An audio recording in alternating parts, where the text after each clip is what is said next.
let's actually just look at the reason why we're doing all of these breakdowns and all of this retiming in the first place. So for anyone who was here before, you might remember we took a bit of reference.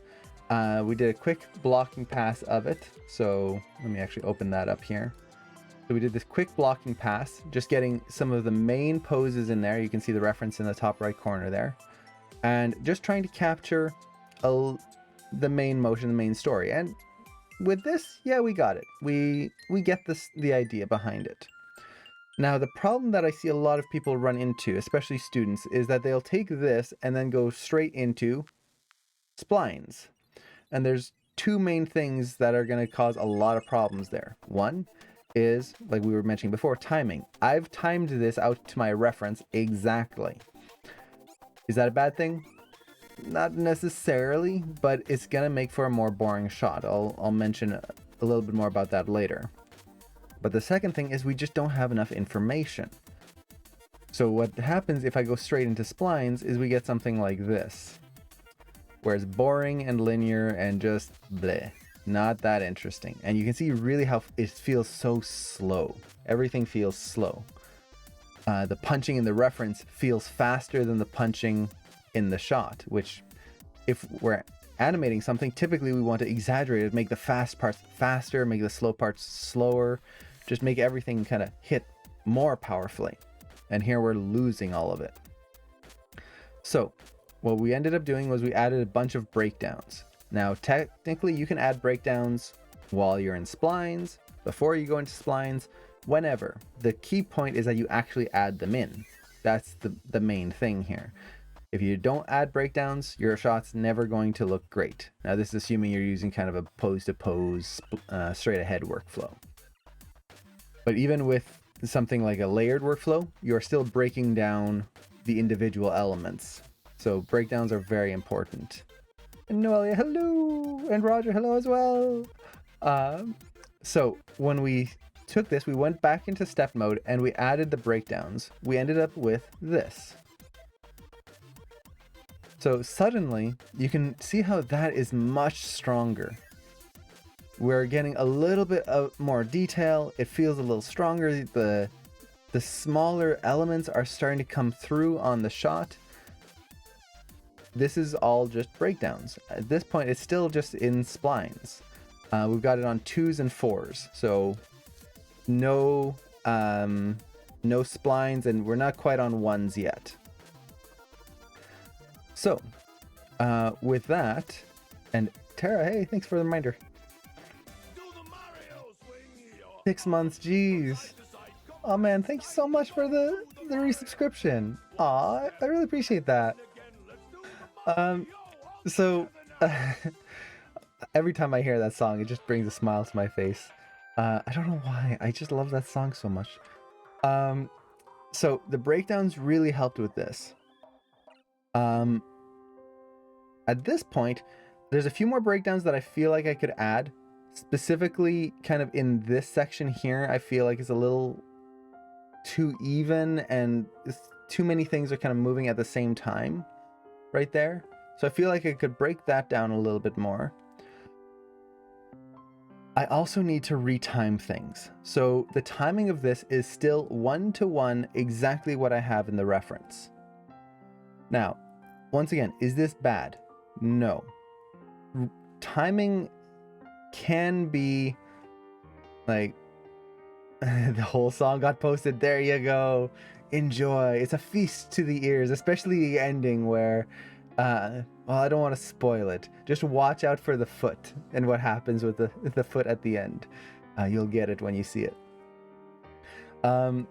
So the timing here is okay. It's passable. But it could be better. That's the big thing. Your timing in your reference is usually okay, but it can be better. And there's a few areas that, to me, I try to push. One is, if there's a hold, I'll try to make the holds a little longer, so they feel like it holds just a little bit more.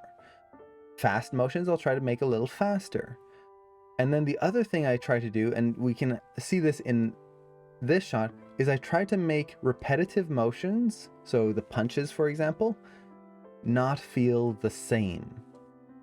That's the big thing. And this is the area that to me is kind of, I don't want to say killing the shot, but it makes the shot just not as interesting as it could be. So for example, let's actually go to Maya here. And if we look at the timing between each punch, so we've got the hand goes up there, punch, as he actually does the punch here, goes forward. So we go from frame 70, punch, frame 76, that's the full punch, 6 frames. From 76 to the next punch, 83, 7 frames. We go to the next punch, 89, 6 frames. Go to the next kind of movement here, where he kind of finishes, it's 7 frames. So our timing for this whole section at the end, and even if I kind of count this moment here, 67 to when he starts going forward there, that's 6 frames. So it's 6, 6, 7, 6, 7.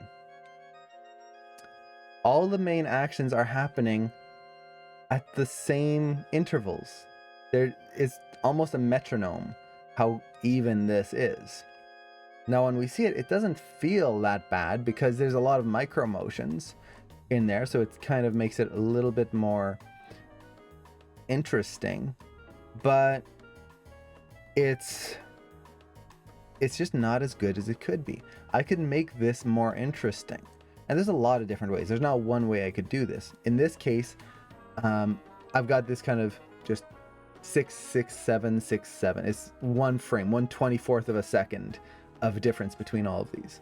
But what if I wanted to make it a little bit more interesting, where you punch, or he punches it, and the first one is maybe slow, and it holds, and then we get punch, punch, very fast, and then slow again. So it's slow, fast, fast, slow. That's already more interesting than just 1, 2, 3, 4, and it's all the same beat. So I tend to try and think of things musically, where a piece of music is interesting when it's not just the same beat, the same note all the time. That's going to be the goal for today. Try to make this just a little bit more dynamic. It doesn't have to be a ton. It's not like the first punch has to be super slow and then the other one's super fast, but at least have some variation in there. Doing that on my shot now, so this would be enlightening. Hopefully it'll be helpful. And do you usually retime after you already have the animation broken down to 3s like you're doing here, or do you usually retime your reference before animating? Actually, that's a good question. Let's actually address that first. So when do you retime? That's a very, very good question. Honestly, whenever you want. You can retime before you even bring your work into Maya. You can retime in the planning phase. You have your reference, you analyze it, and you retime it before you even do any animation. You can retime it in the blocking phase. When you're first blocking things out, you can retime your reference in Maya, or just kind of block it out and then just retime it right there. You can do it in the blocking plus phase, which I'm in, the kind of before splines. You could do it in splines. You could even do it in polish. The only key is that the longer you wait, the more you might have to tweak or redo certain things. So it's usually better to do it early on, and especially if you're doing a really cartoony shot or something that you really want to get this exaggerated timing, retiming early is better because it makes it easier to block out and get that cartoony motion. With that said, there is no time that it's too late to retime. Never. If you find out in polish phase that, man, something's just a little too slow, or maybe something's too fast, that's pretty rare, but something's just moving too fast, you can retime it. Nothing's stopping you. Again, it might mean a little bit more work, but it's not impossible. Now for this shot, the reason I'm retiming now versus earlier is because I want to go for a little bit more of a realistic feeling to this. So I wanted to get the main motions in there and then kind of some key breakdowns so I could understand what's going on. I'm not trying to invent new motion. I'm not trying to make this, how to say, a unrealistic caricature. Now that's not a bad thing, like that's what cartoony is. It's just unrealistic physics, but it looks cool. I'm not going for that. So I'm choosing to retime this here. Honestly, I could have retimed it earlier. So it's really just more for demo purposes than anything. The longer I stay on the reference timing, the easier it is for everyone here to see how I'm pushing the poses, and you can see it 1-to-1. So that's kind of my thought process on this. Now, the way you retime it is there's a few different ways you can do it. We've talked about the sound effects method, where a lot of times when I'm trying to retime a shot, I'll just record myself doing sound effects and then play that through and use that as my way of retiming. You can do that. This I like to do early on, just because it gets you that nice, quick, easy way of timing the shot right at the start. You can retime your reference like we talked about. So just edit your reference and try to get that to feel good first. In this case, since we have the animation here, I'm just going to look for areas that I feel could be held a little bit more, areas that could be faster, and areas that I can try to push the timing like we were saying earlier. So as I'm looking at this, I feel like one of the things that I would love to just hit really strong is when the character goes like that. Ouch. Why did I have to choose to tear a few muscle fibers? Like, no. Oh well, it makes the miming more interesting. We have to work through our pain. So when he goes like this, ow, is gonna hurt every time, it won't it? I want that to really hit. I really want that motion to be stronger and really like pop. Now, how is it gonna pop? Well, it's contrast. If everything's even, up, down, up, that's not interesting. But if I go up, hold, anticipate, let the audience like revel in the moment, up, what's gonna happen? We don't know. Boom, it hits. So you hold a little bit, think of a bouncing ball. That hang time, we want that hang time, slam down, and then it's gonna hold a little bit at the bottom and then back up.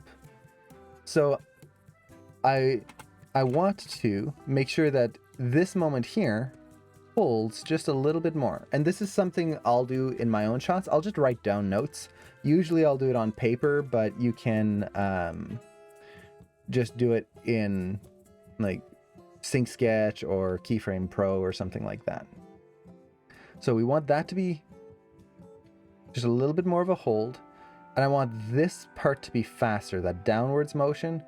I want it to be faster. Now he hits in here. I think I can hold down here just a little longer. That way we have that contrast between the fast motion and the hold. And then as he comes up here, I feel like it's just a little flat, especially this first punch here. This just feels like boring. It just kind of feels like he's stretching very lightly. I want to exaggerate that. So there's a few ways I can do that. I can do that with the posing, give a little bit more anticipation. But I can also just make this motion here a little faster. So this kind of push out there. Let's make that faster a little bit.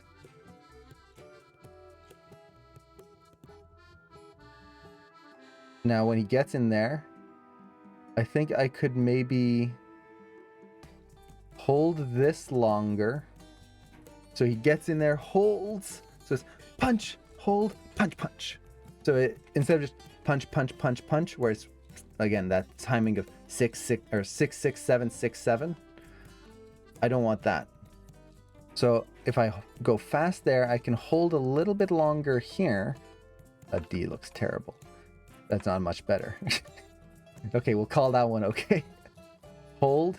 And then these two punches, I want to be faster. This one and this one. And then this one, I feel like, so we get that 1, 2. And then hold here a little bit longer. And then we punch. And then I think the ending is decent for now. We'll see how the rest goes, because that might, now that everything else has changed, the ending might be okay. So we've got that. So I just go through and I look at the areas and I just try to think what would make this feel better. Now, a lot of this comes from doing master studies, analyzing how timing works in other cartoons. It comes from just kind of doing timing on my own shots over and over and over. So it's really just kind of going through. Now, let's see, there's a few questions here. Do you ever see the right mouse button click draw in F-check to make timing? Really interesting. I think I might have seen that, but that's a good resource to have. So right here, I'll have to double check that one. That would be really cool. I seem to remember reading it. Hey, another Cameron. Aha. So thanks for posting that. So what's a video reference without at least a minor injury? The sad part is I didn't even hurt myself just doing a video reference. It was just moving some stuff, and just managed to. It's not like bad. It's not like I need like a brace or anything like that. It's just like that. Tore a few muscles. It'll heal in like a few days. It's fine. Just need to stretch it a little bit more. Yeah, that's the big thing. F-check. Not many people use it. Let's see. So we've got this. Let's see how this works out first before we do any other big changes. So what I'm going to do is I'm just going to drag this onto my other monitor, and I'm just going to go through and see where I can tweak my timing. Now, when you tweak your timing, just make sure you select all your controls. So in my case, I want to make sure I select everything, including the FK leg, which when he kicks out, this is an FK. So I want to make sure I also grab the IK leg here, grab everything. And you can retime in all sorts of places. You can do it in the timeline, you can do it in the graph editor, or you can do it in the dope sheet, which I believe is this one. Yeah. So whichever one you prefer. Honestly, I like the timeline because it's right there. It's easy. You can even just click and drag to make the timeline a little bit bigger. Makes it easy to see. I honestly don't really use the dope sheet too much. I do like it. It's not a bad thing.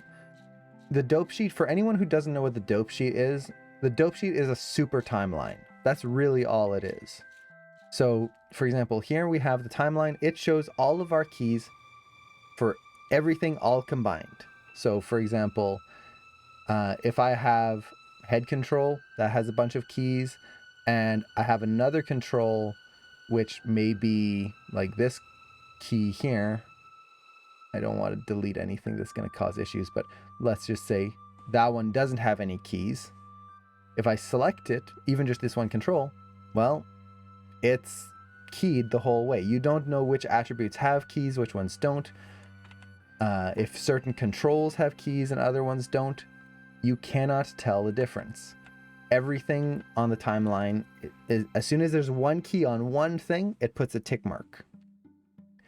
The dope sheet shows you a breakdown of all the controls and which ones have keys and which ones don't. So the blue line here is your timeline, your major timeline. So same thing as down here. And it shows you just all of the keys. Now, when we go down below, here are all the different controls. And we can see that some controls are missing keys. So let's go in here. And I'm just going to see if I can turn off namespaces. Yeah, so you'll notice how this is kind of annoying. It says, Jules, shot ready, anim, _ Jules. And then it's like, but what's the name of the control? Okay, open this up. Oh, it takes up so much space. If you want, you can just right click on here, go to display and turn off show namespaces. And that'll just show you the name of the controls. So without that whole namespace in the front. So now I can look at here and go, oh, okay, my FK elbow on the right arm is missing a key right there. Let's open that up. Why is it missing a key there? So, right there, yeah, it's keyed on the rotates, but it's got something on the visibility that's not keyed. There you go. So nothing too bad. If I go down the list, what else? Well, here's a good one. So the right knee PV, I'm actually missing quite a few keys on this. This is probably when I go into the FK control. So when it's in FK, well, I didn't set any keys there. Is that a bad thing? No, as long as I know the reason why. But I can double check there. So it is a super timeline. It allows you to break things down per control and even down to, for example, translate X, Y, and Z, like per attribute. So in that sense, it's really useful. Do I use it? Not really. There's not really a moment where I need to use this unless I want to do some offsets on a very specific attribute. But even then, I can use the graph editor for it. So honestly, I just don't use the dope sheet. I've used it a few times on a few different projects, but for very specific moments that are like on that one project, then I probably won't have happen in most other projects. So yeah, it's like Cobra mentioned there, it's a very good way to see the scene summary and make sure you have keys on everything, especially if you think you've forgotten to set a key on something. It's a great way to double check. So with that, and actually there's a question here. I have a question on constraints. I added heals in one of my rigs. The problem is when I am keying the controls, which are constrained, the connection is breaking. Is that normal? Yes. So when you create a constraint and then you key the object that is constrained, by default, it'll create what's called a blend parent, or sorry, a blend attribute. So for example, let's take a cube here. I'm going to duplicate it and I'm going to constrain one to the other. So constrain parent. Okay, so you can see that this cube is constrained. So same thing with your heals or whichever control. Once you create the constraint, it is constrained. But if you set a key on it, well, actually let's double check. Yeah, it follows. So if I set a key on it, suddenly it doesn't follow anymore. It's broken. The reason why is because when you set a key on something that is constrained, you will get what's called a blend attribute right here. The blend is determining whether the object should follow the keys that are now on the object or the constraint. It can choose one or the other. So to solve this, you just have to take your blend and set it back to 1. This will make it so that it follows the constraint. From there, follows just fine. So once you set a key, just double check your attribute right there, blend, and that should solve it. So I just have to turn my blend parent attribute. Yeah, so just turn it on and you'll be good. It's basically an on-off switch. Are you using keys or are you using constraints? You can technically set it to like half and get it to follow like halfway between your keys and your constraint. Unless you're doing some like mechanical style rigging, that's, you almost never use that for like typical animation. It was 2 days on nothing. It's those little attributes, those little ones that get in the way. I remember having a lot of that when I was a student, as well as like even now I'm learning, or I'm relearning ZBrush, and there's days where it's just like there's got to be something that I'm missing. I can't get this to work. Why won't it work? For example, on ZBrush just a few days ago, I brought in some reference and I'm trying to draw in on my model. And it's like half the brushes don't work. What's going on? And I'm trying, and it's like, but the smooth brush works and this one doesn't. But then my other one, I was like, did I break something? Should I reset the preferences? And it took me like 20 minutes of just like trying to figure it out, sitting there just thinking, before I remembered, oh yeah, there's one button that you have to dig through the menus for, that you have to turn off when you bring in reference, or else ZBrush is trying to sculpt over top of the reference or use it as a projection versus just having it on screen. And it's those little buttons, those little like the blend parent is just like, if you forget about it, it's just like, oh, what's going on? What broke? What am I doing wrong? It's so frustrating. But part of the experience, unfortunately. So let's get back into here. And I'm just going to make sure I have my controls all selected again. Okay. So let's start retiming some stuff. So once again, I've got my reference that I went over right here. So let's start trying to retime some stuff. And the first pass is probably going to be broken. And partly that's going to be because the poses might not work well together based on the speed anymore. And also just, I might not get the timing right to begin with. So I mentioned I want this to hold a little bit more. So I'm going to need to add some time right in here. And let's actually increase the length of my timeline here just so we have room to play with. So I feel like right now this whole motion starts from 38 and then comes up to the hold point, which is kind of right around here. 42 in about 4 frames. And then we start to come down here. That's good. So this is the downwards motion. I feel like that could be a little longer as it comes down here. That's the fast motion. That right there, that is where I really want it to be fast. Okay, so let's just try adding some extra time throughout here. Now, there's a few different ways you can do this. So let's say I want to add a little bit more time right up here on this pose. I want that to hold a little bit more, maybe 2 more frames. I can hold down Shift, click and drag in my timeline, and that will allow me to select those keys, and I can just drag them 2 frames over. Now it comes in here, and we get a little bit more of a hold. There you go. Another tool that I like to use is the retime tool in the graph editor. So a lot of people actually don't know about this tool. The retime tool is, I believe, this one right here. Yeah, so is that button right there on the graph editor. When you click on it, it'll say double click to add multiple retime markers. And basically what this allows you to do is just double click, it'll add a time marker there, and then maybe another one down here at the end. And now I can click and drag to retime this whole segment. So for example, if I need to make something a little shorter, I can just drag that. If I need to shrink the middle section down here, I can drag that. There's a lot of really cool ways to use this retime marker. For what I'm doing here, I'm not going to need it. That's kind of overkill. I'm just doing some very basic retiming. But if ever you need to scale time and move, really shift things around, that comes in very, very handy. Let's see. So it comes up. I still want this motion to be pretty fast up here, so I'm not going to retime that. So from here to here, this is good. 2 frames. From here to here, did I not? Okay, there you go. For some reason it oh wait, look at that. See, somehow this key got on a partial frame. So let's just retime that back to, there we go.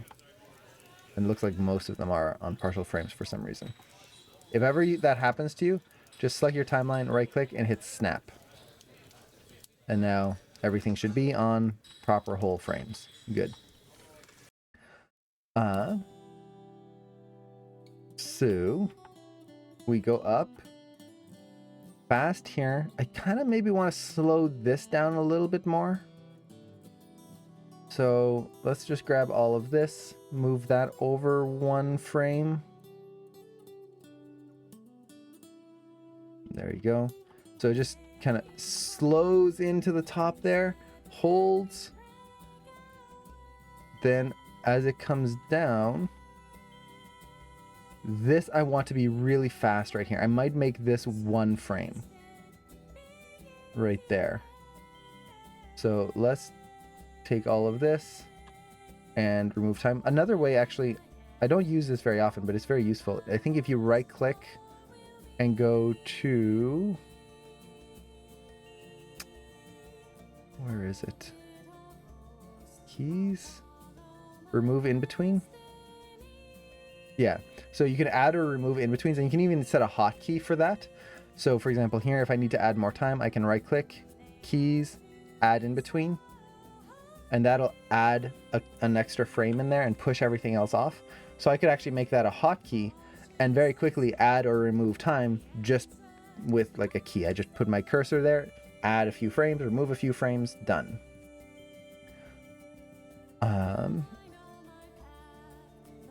So let's see, I think here I definitely want to add one more breakdown in there just to kind of ease that into the big fast motion there.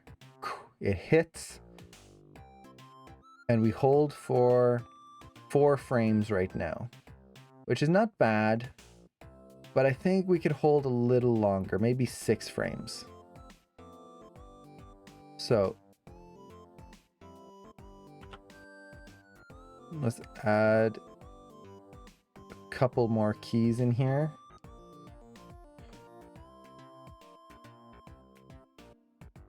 I'd rather go too far and then have to bring it back than not go far enough. Now, actually, I'm going to undo this just super quick. There's a reason for this. One thing that you should always do before you start doing retiming here, and I want to show this because it's like show the proper workflow. Make sure to buffer your curves in Maya. So I'm going to take these and I'm going to hit save buffer curve right here. What that does is it's going to retime, sorry, not retime, sorry, wrong term. It's going to save a version of my keys from previously. You'll see that ghost image right there. This way I can always see where my timing was before, and it makes it easier to double check your timing, and if something goes horribly wrong, bring it back to what it was without having to try and remember everything. So you don't have to remember, wait, did I add a frame here or remove a frame? What did I do? It just is a good habit to get into. Okay, and then I removed a key between these two.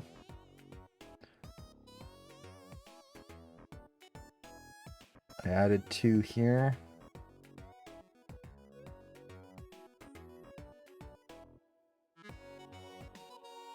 My retiming isn't going to be huge. It's not going to be like I'm adding 10 frames or removing 10 frames. Now, let's see. Let's look back at the shot that I had here. So faster. We added a bit more of a hold here. Okay, I want that punch to be faster there. Now, let's see. Let me catch up with the chat as well.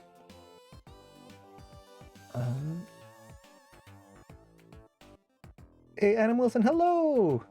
How's it going? No worries about being late. Whenever you get here is the perfect time. It's the perfect arrival. And we can just call it fashionably late. Let's see. This is by Stephen Iverson on drawing timing with primitives. Nice. That's a good... That'll probably be a good one as well. It's what I'm thinking. It's doing timing. Yeah, that's gonna be a cool one. I'll look at that after. I was wondering, can you define animation in one sentence if possible? Oh, there's a lot of different definitions that I could go with. You could go with the more artistic one of something along the lines of animation is the capturing of motion and how to put this. I'm trying to come up with it on the fly.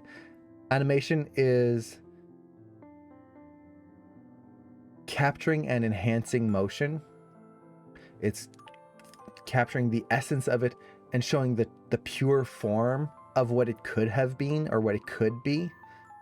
And just kind of to explain that, when we move, there's a lot of like little hitches. We don't do things perfectly.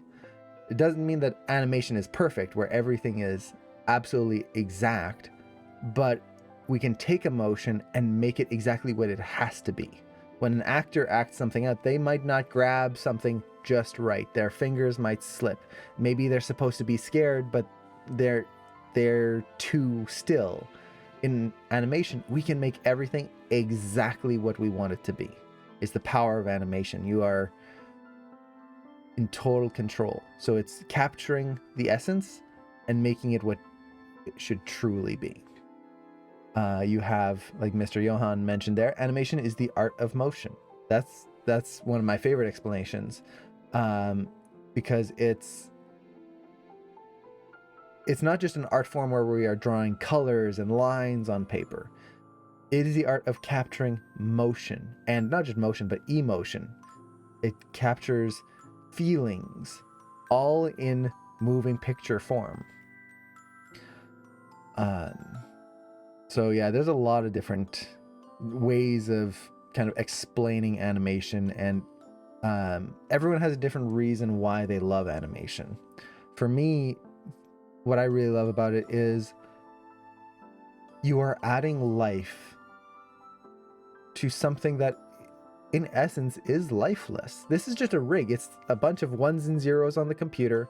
There's nothing to this. It's literally a puppet. But by the end of a good animation, that character feels alive. And not just like in an art piece where you look at a character and say, man, they almost feel like they're breathing. Like if you see like good paintings or good art, and sometimes it just like comes to life. With animation, the goal is to make the character feel like they are alive, or feel like this is real. When you see Jurassic Park, I remember seeing Jurassic Park and it's like, I want to go there. Where are the dinosaurs? I want to see these dinosaurs. It wasn't, oh yeah, it's just animation. It's a picture. No, it was, these are a living creatures that I want to go see, and they must be alive somewhere.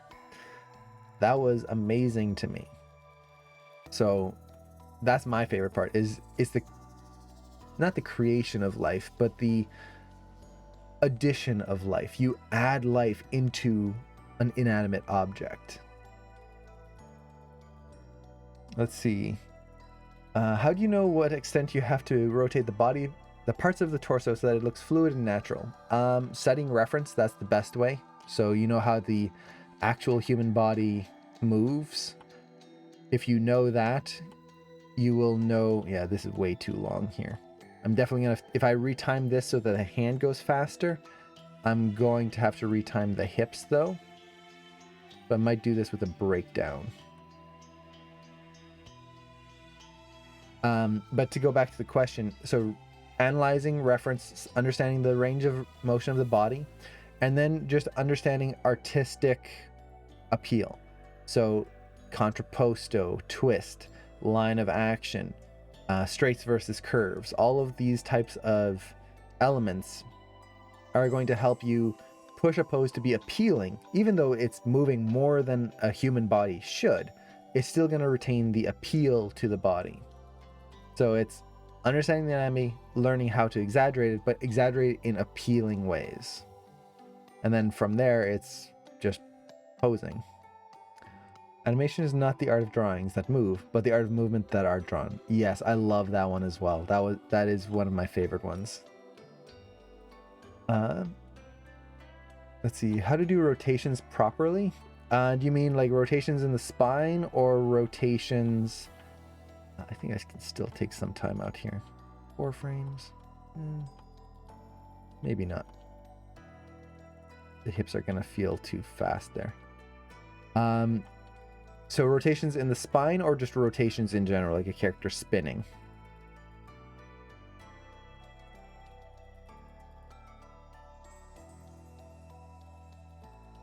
I feel like maybe I could add a little bit more time right here.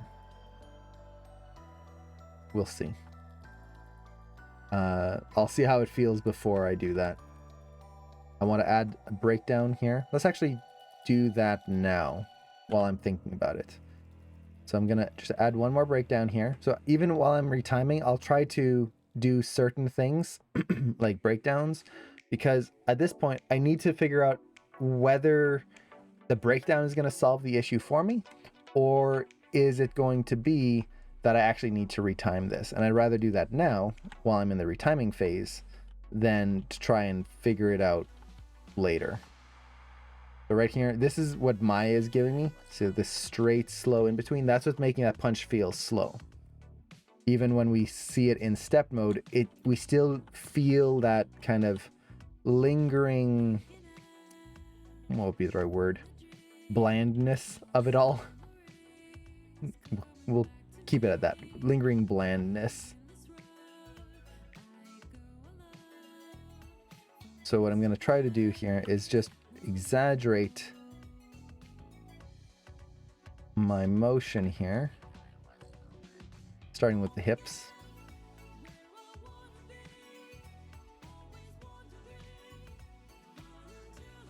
And I wonder if I can maybe ease that back so it pauses a little bit more. No, that's going to cause the head to pop. I want the arm to be the thing that really goes back quickly.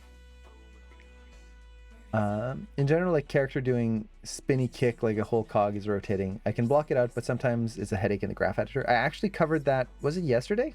Yeah, I actually covered a whole section on that. So if you watch yesterday's stream, it's right at the start. I cover how to do complex spins. Basically what you need to do is you need to split the rotations onto different controls, because when you're doing a big complex spin, especially like if the character's not just spinning in one direction, but they're doing like a whole complex like twist in midair as well, you will get a horrible gimbal lock. It's the way the math works, unfortunately. So to solve that, you just need to split that into different split those rotations into different controls. That way the gimbals never affect each other. So I would recommend rewatching the last VOD, the beginning of it. We're getting the theory I suck at. How to retime after you have all keys all over the place as you offset body parts. That's a good one. So I won't be able to showcase this here just because I don't want to accidentally ruin my animation by offsetting keys and then forgetting where to put them back. But that is a really good question. You might be in polishing or like splining. Maybe you're using a layered workflow and suddenly you need to retime a whole bunch of stuff. And you can't really just, I'll grab a key here and move it like I'm doing. I can just grab this whole key and then haha, done. You'll just retime one little part of the body. And Keith B, thanks so much for the sub. Really appreciate that. Thanks so much. So you can't really just retime one thing. So what I'll usually do is I use the wall off method, where if I know, for example, I need to retime like from this frame all the way to the end, so just grab all of this and move it a few frames over, I will go to frame 65, set a key on everything, and then move it. If I have to retime a section in the middle, so maybe from 65 to 74 here, right there, I need to make this whole thing smaller. So I need to scale it down, something like that. Once again, it's called the wall off method. You go on frame 65, set a key on everything, go to 74, set a key on everything, and then everything in the middle is fine. It doesn't need a key on everything because you've walled off those two sections, and you can just shrink it down, and that whole section is going to be faster and shouldn't affect too much of the areas around it. So it's going to... I just wanted the dance. That's why anyone subs here. It's just to see the dance. So by using the wall off method, you avoid accidentally just retiming like one portion of the rig. You do the whole thing. It's still going to be tricky. That's one of the negatives of kind of a layered workflow or a offset workflow, is that retiming becomes very tricky at times. It's just, you're dealing with a lot more keys in random places compared to a pose to pose method. So yeah, it's just kind of locking that in. I was watching some feedback on Agora. Agora is a great community. For anyone who doesn't know, check it out. Just Google Agora. It's a wonderful place to learn animation. And the animator told the student to add a few frames here on the cheek and speed up the hand there and so on. I think getting the timing right before offsetting is best then. Typically. The earlier you can get the timing done, the better. Honestly, it's if you can get your timing done before you even start blocking, and you can get it done in the reference or like first pass blocking, that's great. Usually, you'll be retiming little things all the way to the end of the shot. So, there's always little things that can be retimed and tweaked. It never goes away.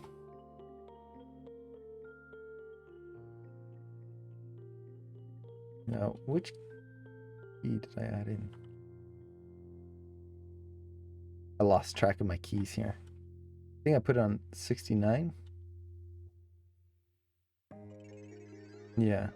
So the reason I'm wondering is because on 67, I've got this foot here that's on a partial frame. Is that where I did it? Interesting. Oh well, either way I can tweak things.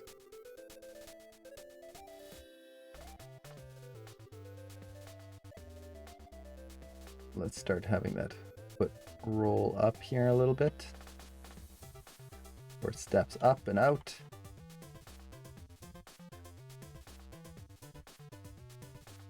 Okay. Now, an easy way I can tell which frame I put a key on is I'll just look at my keys here and see which one is like right in the middle. Yeah, so it's definitely 67 where I added the key. So, as it comes back here, let's ease that out just a little bit more.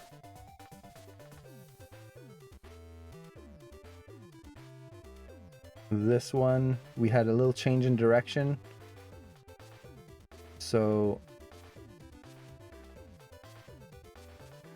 he's about to punch, so let's actually, yeah, ease that out as well. That makes sense in terms of the physics of the punch. And then counter this here just a little bit more. So I'm trying to just push my ease ins and outs. See, I am facing a weird bug. My graph editor is black in the modern UI and it works in classic, but I prefer the new one. Oh, I forget how to solve that. If your graph editor goes black, I know resetting your preferences will solve that, but I forget the exact fix. Let me try something here. No, that's not it. What was it?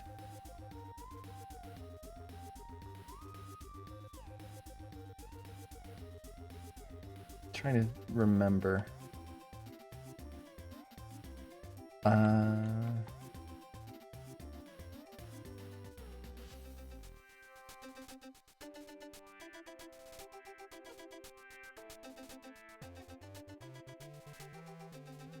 think OpenGL versus DirectX. No, it's. I tried deleting the preferences folder, but it didn't help. Okay, interesting. So, if your preferences didn't do it, you could try OpenGL versus DirectX, but that's for the viewport, not the graph editor, typically. It wouldn't be under color management, but it could be under Windows settings, preferences, color settings right here. So you could look in here, go into the graph editor, and look for background right here. So you could change the background there, which is very useful. If anyone, like maybe you want the graph editor to be a little darker, you can do that. It makes the curves pop a little bit more. So, yeah.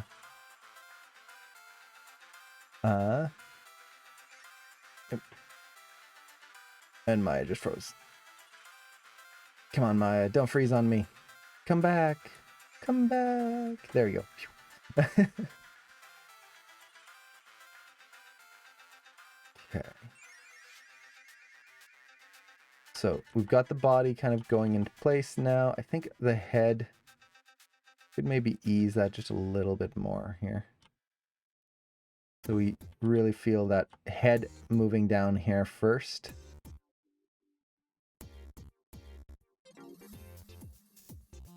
Really feel that motion, that head going down.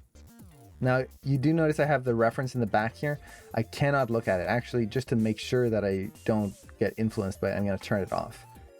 The reason for that is I'm retiming everything. So the character is not lining up with the reference anymore. If I start paying attention to the reference and kind of trying to use that as a guide for where my poses should be, I'm going to be in big trouble.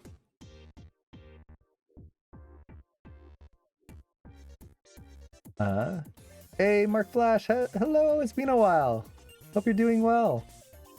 Keep wanting to drop by this, the woes. Never have time on Saturdays. You'd think Saturday's the weekend. That would be the time I actually have some time, but nope. Saturdays are locked off. So here, so this is what was causing that feeling of slowness, is that hand was already starting to move forward here, which makes the whole punch feel slow and weak. And yes, I'll take a few sips.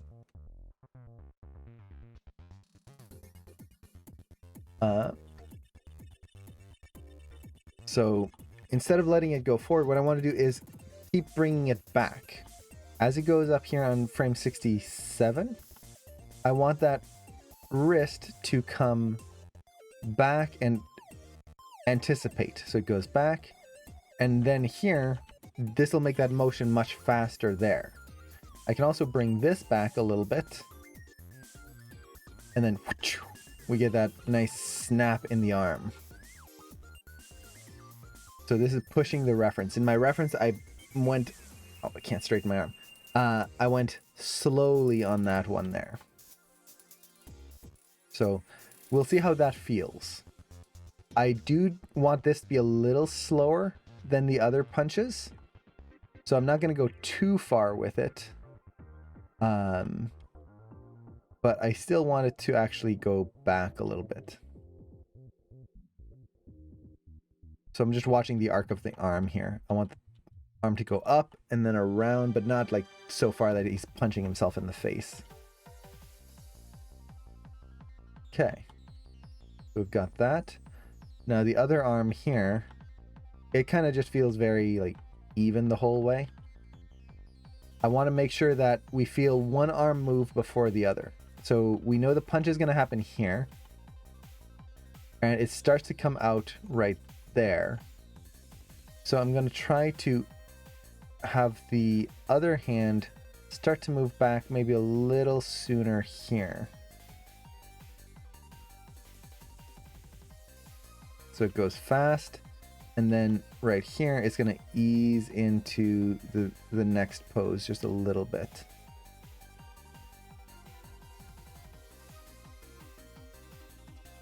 Too much.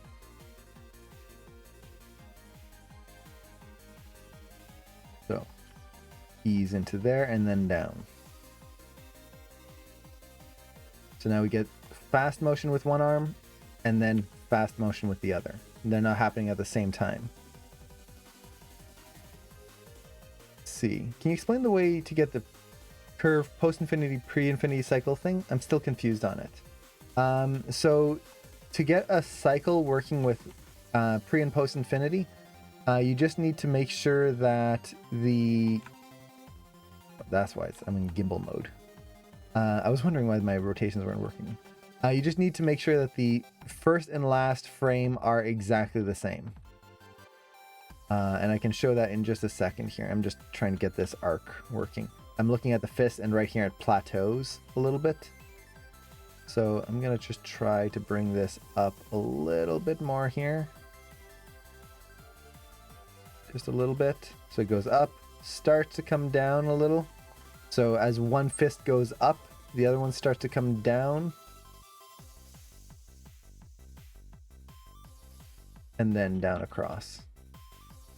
So we get a nice contrasting motion. Okay. So we got that punch in there. Let me actually... let's retime the rest of it, and then I'll do the demo on the cycle. So I wanted the next punch to be faster.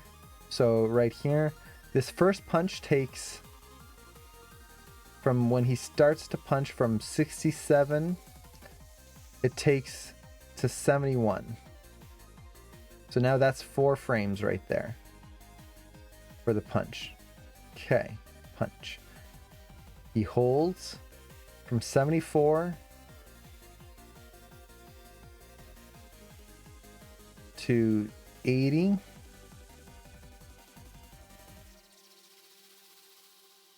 To 80, we've got 6 frames. I'm wondering if I can do this section from here, from this pose to this pose. I wonder if I can do that in like 1 frame. So just take out 2 frames from there. So the whole thing is going to be, so I do 4, 4, but then this one, I might slow this down. Let's start bringing that wrist just forward again a little bit. So now this is going to be 6 frames. He starts to bring his fist forward, like here-ish. Starts to go forward, keeps going forward, and then it snaps out there. But now that's 6 frames of the arm going forward. And then, okay, how do I want to do this? I think I'm going to take 2 frames out of this. So take these 2. Wonder if I can just do it this, remove in between. No.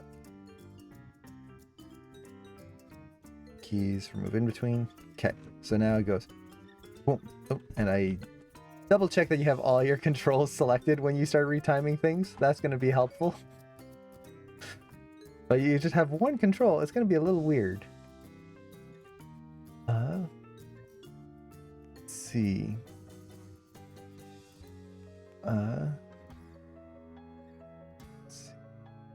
Just catching up with the chat, make sure I'm getting this to work here. Okay, so let's remove. Oops, no. I don't want to play blast. Keys, remove in between. I can drag the keys if I wanted to. I just got into this habit. Okay, so now we get that.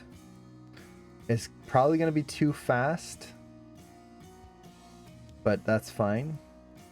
So now it goes through here, comes back, and we've got this one here. I feel like that could be much faster.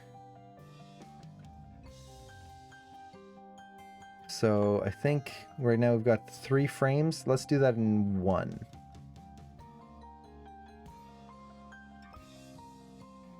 Or technically we have 4 frames, and we'll do it in 2. That's what I meant. So keys, remove in between, and 1 more.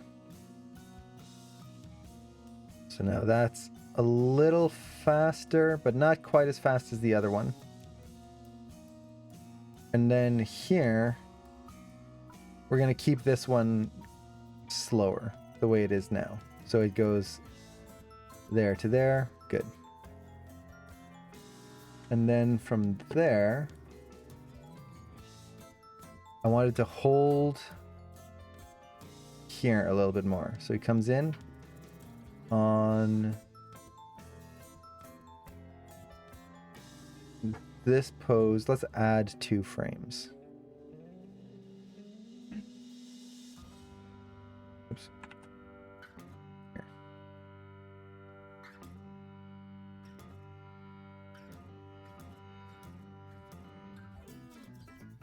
Now, like I said, all of this might go down the drain and we might change everything. That's totally fine. The whole point of this is simply to get this to read correctly. And then I need a little bit more time. Okay, good. So, we'll give this a try. So, just double checking. I think I've got the timing the way I want it. Let's do a quick play blast. So this is going to be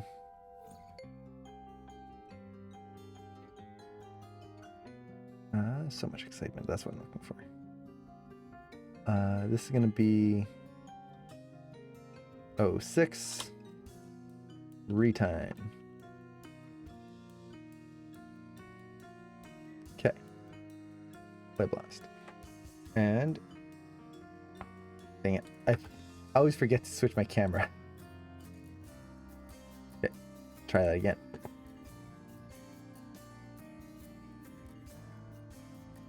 So we'll see how it feels. It's probably going to feel pretty bad in certain areas.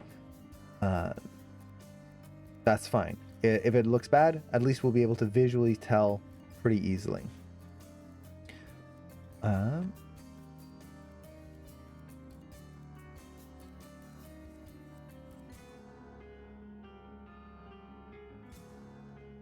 Okay. So let's actually look at the old version first. So this is what we had. Okay, that's not bad. Now, okay, see, so how the ending now feels a little different. It doesn't feel like it's just even and boring. That's what I was kind of going for. It's just got a little bit of visual spice to it. There, I feel like it's a little slow right there. I think the punch itself here could be a little faster, but I do like that hold. So it's like a hold punch versus just punch, punch, punch, punch, punch. So overall, I feel like it's working. The impact here feels stronger, which I like. I feel like it needs a little bit more like oomph to the saddle because it's moving faster now. We need a little bit more impact. Right now it just stops, which makes it feel weak. So I want to push that a little bit. I also feel like as he comes up here, this is just not interesting.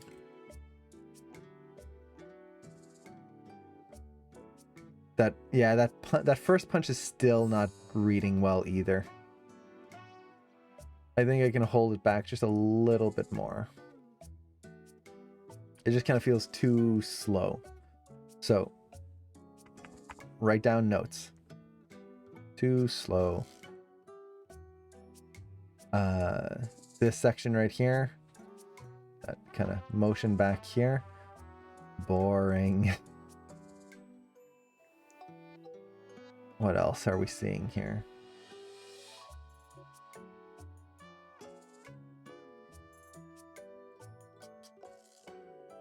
No. I think those are the two main things that I'm seeing. So how do we make it interesting? Let's focus on the boring section first. I think partly it kind of feels like the motions are disjointed. Like he stands up really quick here, comes up, and then he just slowly goes back. If he moves back this fast, I would almost feel like the hips would get dragged from that motion. The momentum of his head going back here. He's going so far back so quickly. And then we look at the hips and they barely move right here. So it makes these two motions feel totally disconnected. And it's almost like all of this momentum that we're building up just disappears. So I think I can try to connect that. That might make it nice and interesting. So he kind of stands up and his hips feel like they just stand up and then get yanked back ever so slightly. And then for the punch, it's just holding back that arm. So let's do that super quick. And then we'll go into that demo. Okay. So essentially what I'm going to do is bring this back to what I had. This arm comes back in slightly. This arm just ever so slightly goes forward. And then snaps out. Okay. And here it's going to be the translate X of the hips. Side to side motion. He snaps up here. I think I can also make that snap just a little snappier. So let's actually do that. That's going to be the rotate X of the spine. So as he comes up, Kind of bring that back in a little bit. Take the rotate X of the hips. Yeah, that's feeling kind of linear. Bring that back. No, let's bring that more forward. So we really feel that snap back of the head. Maybe a little too much there. Right there. And then the hips. Translate X. Push this more. So we feel that the head kind of goes back, pulls the hips back a little bit. And then we get that snap back. And then don't let it ease part way.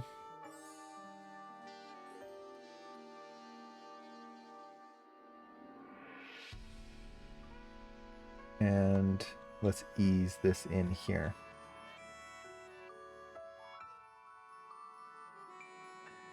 So now we're hopefully going to connect those two moments. So he comes back.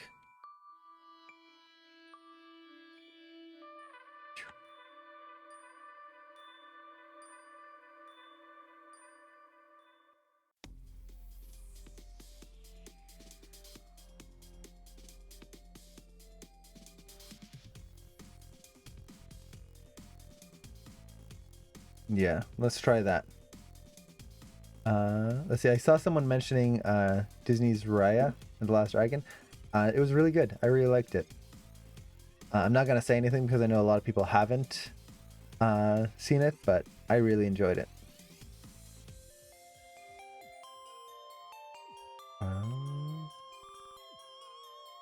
Okay, so I'm gonna do a different play blast here.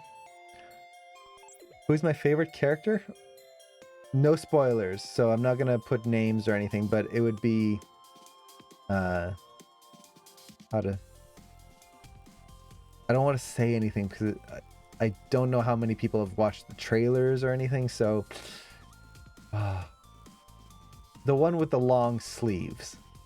If you've seen it, you'll probably know who I'm talking about. The long, like, over the hands. That's not a spoiler in any way. It's just yeah, so that's my favorite character. Let's see. So let's take a look at this, see how this feels. We didn't change much, but yeah, that feels way better already. Now, see how when he comes back, it feels connected? Let's kind of compare. So see here, as he comes back, his head goes up fast, and then he just slides back. It feels... It's not bad, but it feels weak. Now, with this, as he comes back, you get that whip back of the head, and that carries his momentum back as well. This is essentially, like, for anyone who's in class 1, this is a pendulum assignment. How you have the pendulum stop and then the tail of the pendulum swing forward. That's what this is. His head swings back, and that's is kind of like the opposite, where it's the starting motion. His head swings back and it drags the hip behind it. So yeah, exactly. The pendulum, it goes right into these advanced body mechanics, the same concepts. We're using it in different ways, but it's the same idea. And then for the punch, let's take a look at that. Yeah, it still feels weak, but I kind of want it to feel weaker compared to the others. So it's kind of a weak punch, strong, strong, pause. Oh yeah, and I wanted to make that last one just a little faster here, but we'll see. Yeah, we'll see. I'm gonna do it anyway. It's just, I look at it, it's like, but it could be a little faster. So it's comes in here, holds, and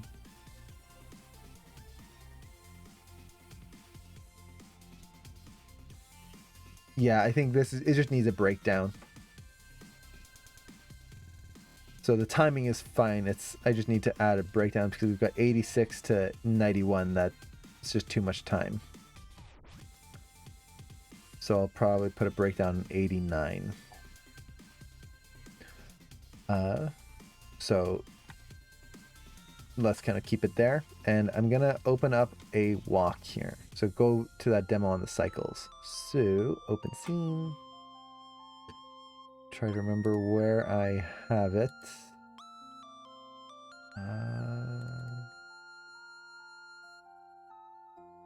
No, not there. Yep. No. Yeah. Where is it? AIM files? No. Let's see. Hey, there you go. ATT. Okay. Think this is the right one? We'll see. So I'm just opening up a very basic walk here. So we've got a volley walk here. There we go. Not in splines, it's just in step mode. And the character walks forward, we get a cycle, and we want to have the character keep going forward.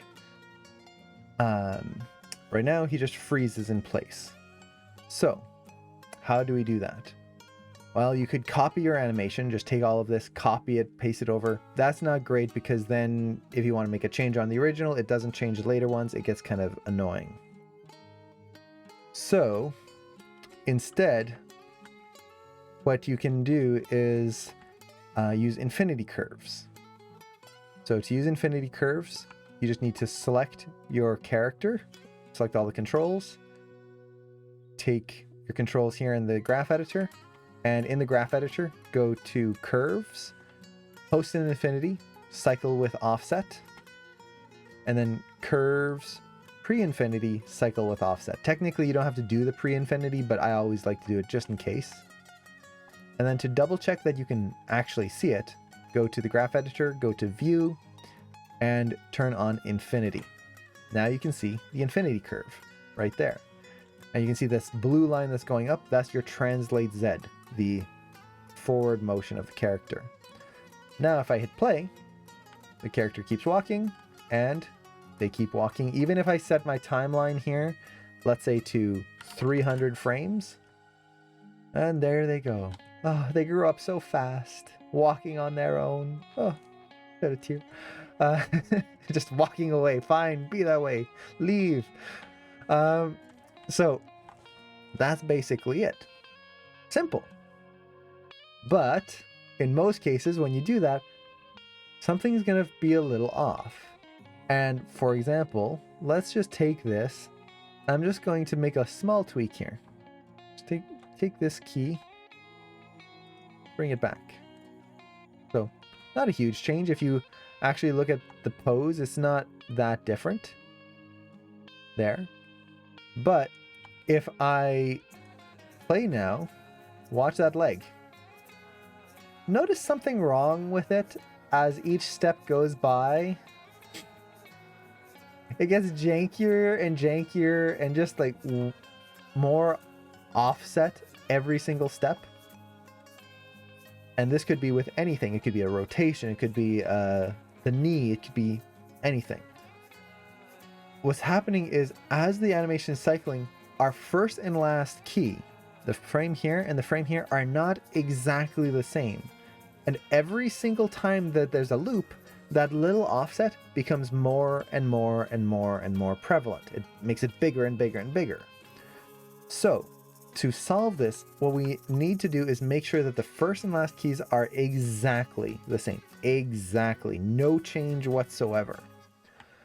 So there's a few different ways you can do this. For me, the easiest way, and my kind of favorite way of doing this, is just take frame 1, then middle mouse drag over to your last frame. You'll notice that when you middle mouse drag in the timeline, nothing's happening. Whereas if you left click mouse drag, it changes. This allows you to copy one frame to another frame. So frame 1, middle mouse drag to frame 25. Select all your controls and hit S to set a key. That will copy the pose from frame 1 to frame 25. You will have an exact copy. The problem with that is now if I move forward, book, he just snaps back to the beginning, and now I've got this walk where he never gets anywhere. Poor guy, he's stuck in a loop. So once you copy the animation, what's essentially happening is on frame 25, our forward translation is snapping back to frame 1. It's an exact copy. So we just need to take that whole pose and move it forward. So I'm just going to take my body and feet controls. These are the things that are needing to move forward. Take my translate Z, the forward translation, and in the graph editor, take all of it and just slide it up. And make sure I take the translate and not the rotate. That'll be helpful. So translate Z, and you can see here how it's going up, up, up, and then snaps down. So how do you get it to match what you had before? Well, you just need to find the one foot that's not moving. So for example, right here on frame 22, the back leg here shouldn't move forward. So I can just take my poses here on frame 25 and just move all of these keys up until my curve lines up. And you'll notice that as you do this, they kind of snap together. So just and they snap. You just line it up like so. So that'll get you pretty close. And from there, I now have a cycle. There you go. So this is the manual way. It works most of the time, but if you're if you really look, as it snaps, notice how right here, I'm gonna see if I can zoom in here, make it really big so people can see. As that bottom key snaps into position, look at the top two. See how they wiggle just around a little bit without that bottom one. It's just tiny, it's a few pixels. That can sometimes be enough to throw your entire animation off. So if ever you're noticing that and it's throwing off your animation, we need to be more precise. So the way you do this is you just figure out the difference. So we know that this foot cannot move at the end.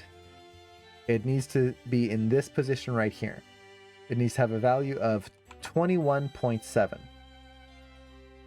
Well, if you can find the value of the foot at the beginning, so right now it's a 0, that means that at the end here, when we copied our pose, this entire pose needs to be moved forward 21.7 units forward in Z.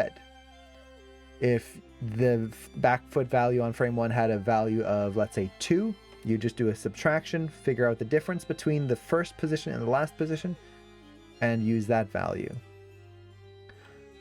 So 21.7, that's the value we're looking for. Double check that. So right here, yeah, 21.7. So I'm going to take all of these, and for my translate Z right here, I'm just going to take this and type in a mathematical equation. You can do this in Maya very easy just by typing in what you want to do. So I want to add, so plus equals 21.7. If you wanted to subtract, it would be minus equals. If you wanted to multiply, it would be times equals. I want to add 21.7 units to all of the values I have selected. So plus equals 21.7. The character gets shifted forward the exact number I need. And now I get an exact loop. And I know that everything is pixel perfect, exact, totally in line. There's no little offsets, nothing. So just find the difference between the pose on the first key to the last one. And then there you go. So you just have to look for the one foot that's not moving. This is why contact poses are great to start with, because you have one foot that's not moving.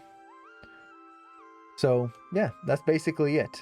It's set the infinity curves, and the tricky part is making sure that the first and last frame are exactly the same.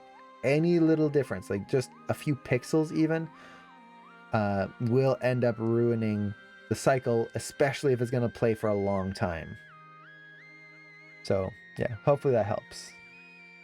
And I saw a few other questions here, so let me go back up a little bit. If I did miss questions, definitely feel free repost them. Okay. Have I seen Attack on Titan? Yes, I have. I've only seen up to season 2, I think. I don't want to say anything because I know that it's such a spoiler heavy show. This isn't a spoiler. They reached the forest. That's where I stopped. But I know like the final episode is coming up soon, and I'm gonna binge it. When that comes out, I'm gonna try and catch up and watch the whole thing. I really liked it. The animation was gorgeous. It's worth watching if you're not like scared of blood, or not scared, but like if you're not, if blood doesn't bother you and like dark themes, it's really amazing for the animation. I'm very confused about breakdowns. If I add less, it becomes all floaty, but if I add more keys, it becomes janky and jerky. If you're adding more keys and it's becoming janky and jerky, you're not adding them in the right spot. You need to watch your arcs, watch your motion, make sure that things are moving correctly, ease in and out, all of those principles. So for example, as I'm adding breakdowns here, for example, I was adding a breakdown as the arm punches forward here. I'm watching my spacing. I'm not letting the arm just go in a random position. For example, if I just did that, now the arm goes forward, back, forward, and it's just shaking for no reason. So when you add a breakdown, you have to be very precise about where you put it. You can't just put it anywhere, and you have to watch the entire pose. It's very precise. You're putting the pose there for a reason. It's not just hitting a key, putting it there, and then hoping for the best. So if it's janky, you need to just watch your arcs. This is why I have the graph editor open. I can see if I'm easing in and out properly, and then just watch everything. And then the floatiness is happening because there are no breakdowns. You need to have breakdowns. So it comes down to posing more than anything.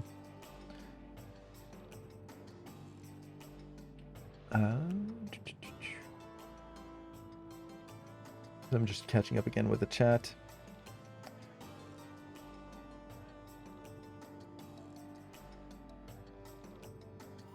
Okay, cool.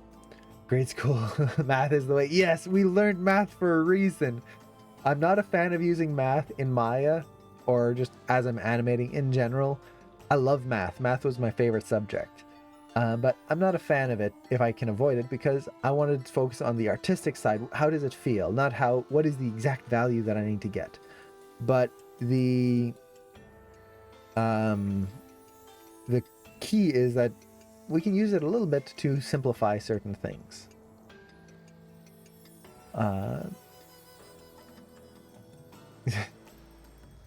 Let's see. And can you take a look at the screenshot? If it's what I think it is, yeah. The black background. Weird.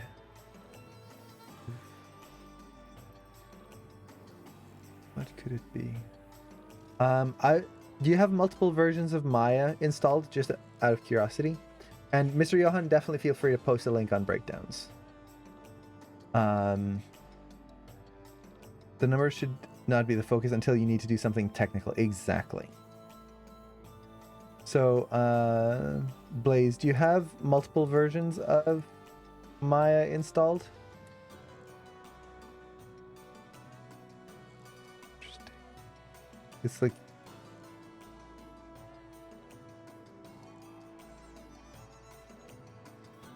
weird.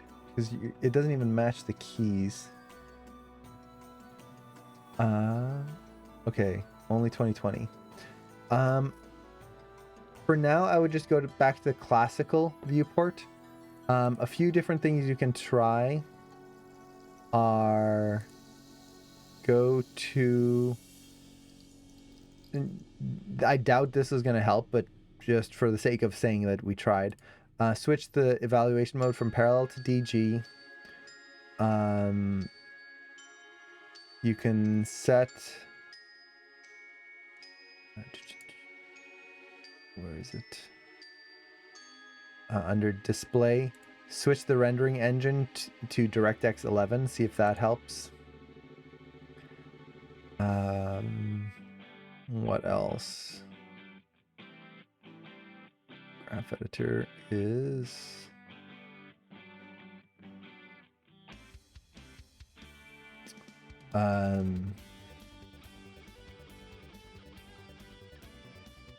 yeah, try those two things. And then try resetting the preferences again, just as a double check. Any tip while doing progressive walk for any acting or body mechanics shot? When I do them, the TZ always has some hitches back and forth. Progressive walk for any acting or body mechanics. So do you mean having... my GPU isn't working? Yeah, if your GPU isn't working, that'll cause a lot of problems. So if your GPU is actually like not working at all in your system, that's definitely going to cause issues. In that case, I would switch to DirectX. To switch that, you just go under settings, or sorry, display right here in the preferences. And then if that doesn't solve it, switch to the classic graph editor until your GPU can be fixed. Let's see. So in terms of progressive walks, just out of curiosity, do you mean like just having a walk cycle, a character walk as the character is moving forward and adding personality on top? Or just a walk cycle in general? If you're getting some hitches in the TZ back and forth, usually it just means that you need to go into your graph editor and clean that up, just smooth it out. If it's from like a 3/4 camera angle and it's like the characters are always slowing down, speeding up, oftentimes it's the translate X, the side to side of the character, is causing the character, when you move them to a 3/4 view, to feel like they're slowing down and speeding up. So tone down the translate X and that'll smooth out the walk. So that could help. Okay. So let's see here. What were we doing? I think we retimed everything that we wanted. We just need the other breakdown right here on 89. Let me actually add that.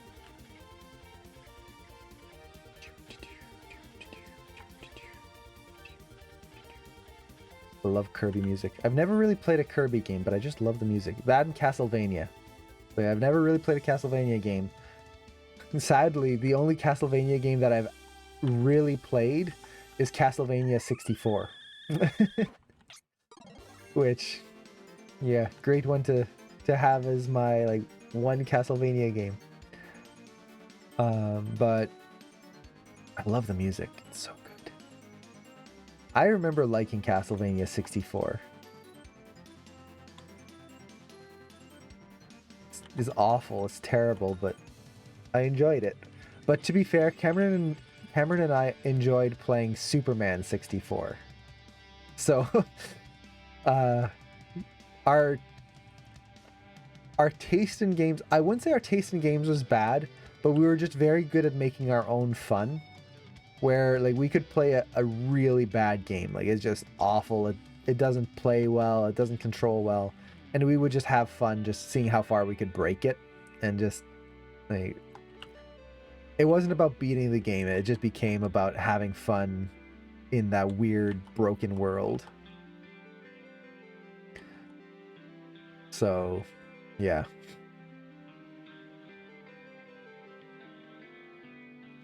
I even remember like when we were young and or younger, and we heard people talking about, oh, Superman 64, it's such a terrible game, so bad.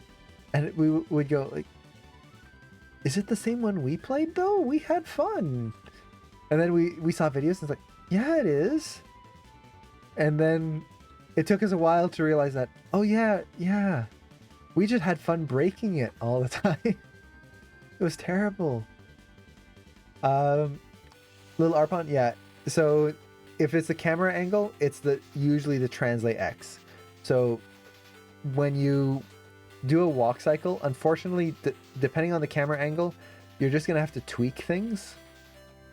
So in this case, from that specific camera angle, you will have to tweak the walk. There's no walk cycle that is going to look good from every single angle perfectly.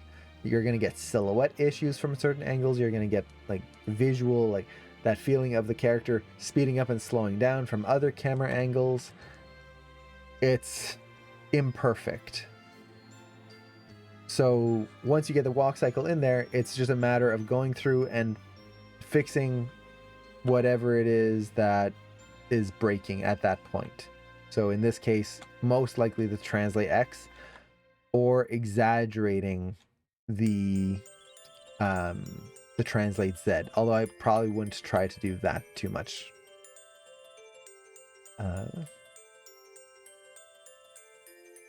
Yeah, we didn't have YouTube. Yeah, exactly. No one told us it was bad. We just had to figure it out on our own. Let's see. Here, I want the body to hold back just a little bit, because I'm going to be holding this pose a little bit more and then punching through. So ease that out a little bit more. Yep. Wee. Okay.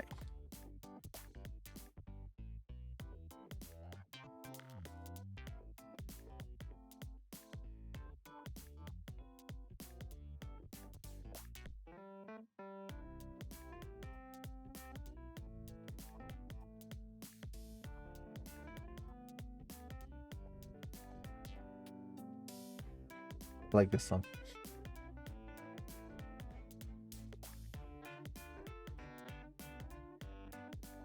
Okay.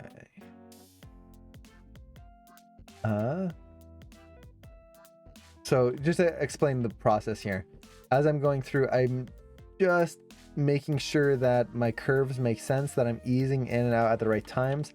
I want 86 to 89. This should basically be a hold as the character comes in.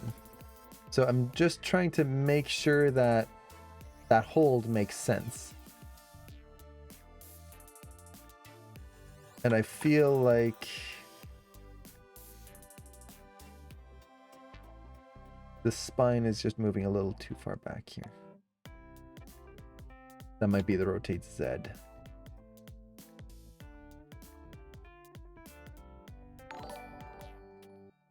Okay. So like from here to here, I'm watching the head motion and it is just too much. I'm just trying to find the culprit, which I think is right here. Yeah. I want it to kind of come in, hold, and the punch is where it really goes forward. Okay. So in a production workflow, let's say Jules has a long scene. Does the studio split up the Jules animation work to more than one animator and then put the separate shots together? No. If you're animating one shot, let's say there's no cuts, nothing, it's going to be one animator. You don't usually split up a scene like that in a production, just because it is just tricky to get two animators' animations to line up in a way that makes sense and doesn't feel really weird. So if there's a long scene in a film, usually it's one person that's working on it. Now, with that said, if there are multiple characters in a long scene, that might get broken up. So you might have one animator who's working on one character for the majority of this, for the scene, and then maybe there's two or three other characters. Those might get put off to other animators. So there is that kind of splitting up in that sense.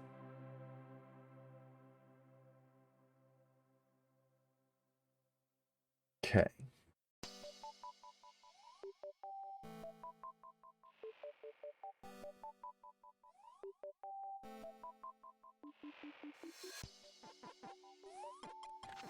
And okay. So let's get this arm. This is going to be the arm that makes a big difference here. Are there no curves? I'm in step mode, so I'm not in splines yet. Normally I actually do work in splines, but for this demo I figured I'd work in step mode just for the sake of it. Okay, so here, this is what I want. I want this kind of breakdown where you feel that shoulder come forward here. Okay. He goes through, it holds, you feel that shoulder come through. And actually, I'm doing the wrong frame there. So let's undo that. So I'm trying to do 89. So comes back. No, that's fine. I can push this back here a little bit. 86 comes forward.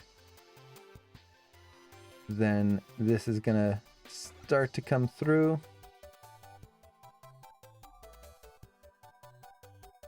And yeah, let's not have the shoulder come forward too much yet here. Gonna come back. Hold. Here we get that shoulder kind of moving forward. Hey, Yanos, thank you so much for the sub. I really appreciate that. Thanks so much. Okay, so get that arm. This is going down a little too low.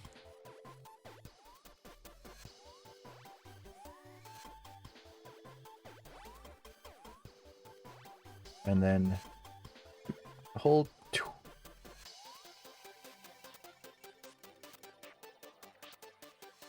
Let's maybe move that shoulder just a little bit more forward here.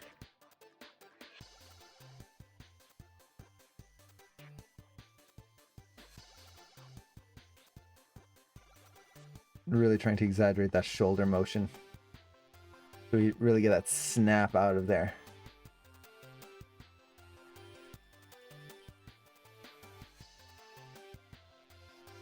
Kind of feel like this frame, it could be just a little further back on the elbow.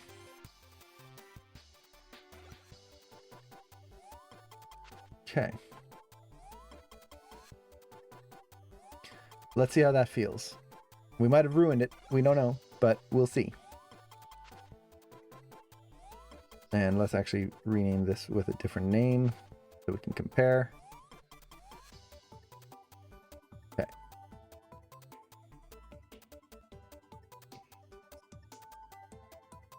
So in a multiple character scene, would they block out all the characters with something simple like a mannequin so the animator can understand what the other character is doing? Yes. So the previous department would put the scene together with all the characters in place, where they're going to stand, maybe move them around the scene so you can get the timing of where they're supposed to go, and then you would work on your character. Now, that's not always the case. For example, I know in Rango, there's the scene where Rango enters the bar, and I believe there's, what was it, 26 other characters in there? All of that was done by one animator, Sean Kelly. He was actually one of my mentors. He's one of the founders of Animation Mentor as well. I think it's 26 characters. 21, 26, I forget the exact number. But he had to animate Rango walking in and all the characters in the bar for that scene. It's just how it got laid out. So sometimes you will get that. You will get a shot that is just full of characters. Sometimes it'll be split where all the background characters are one animator, the main character is another. Sometimes everyone gets a little bit of different groups of characters. So there's no like one way that studios do it. Someone suggested key every 2 frames. I did, but it made it even worse. Is there any number like every 3 frames? It really depends on the shot. There is no amount of frames to set keys on. You need it where you need it. That's the thing. Some motions, especially slow motions, you don't need a lot of keys. There's times when I'm in blocking and I won't put a key, like I'll have keys every 6 or 8 frames, sometimes even 12 frames. Other times I'll have things keyed on ones. There is no universal set of keys. I would say if you're just keying everything every 2 frames just because, that's too many keys. So yeah. Okay, So the punch here was the thing that was feeling weak. Let's see if we've improved it or ruined it. Okay, that feels better. See how you can kind of feel that hold, the shoulder, kind of, you feel it kick in, and then you feel the punch. I feel like the punch could still be just like a little faster, just a little bit more oomph in there. So let's try that. So a lot of it just goes by feel.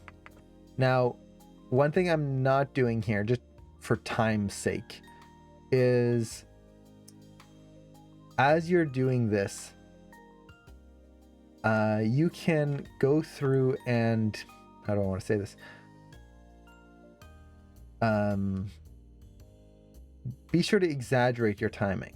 So I'm trying to go through and push it quite a bit, but as you're pushing it, you can go really far with your timing. I could make the holds much longer. I could make the punches much faster. Don't feel like, oh, I've added 2 or 3 frames. I guess I'm done. Yay, I retimed. Try to push it to the breaking point. Try to push it to the point where your animation is just, oh, this is going to be way too fast. For example, here, like this whole punch, that whole thing right there, that's 1 frame. I've got key and then key. I'm putting this as fast as I can go, and I could probably go even faster than this if I tweaked my spacing. I could take a hold, and like this hold here at the beginning, maybe I can make it a little longer. Let's actually do a play blast and see if there's any areas that we feel could maybe add a little bit more. That first pass of timing, oops, wrong camera. That first pass of timing is not your final pass. It's the first pass. It's just like how we've done poses on the streams here, and when we do the posing, there's a lot of different iterations. You do the first pose, it's okay, and then you refine it and it's better, and then you keep polishing and then it gets better and better and better. We had our first pass of timing, what our original timing was.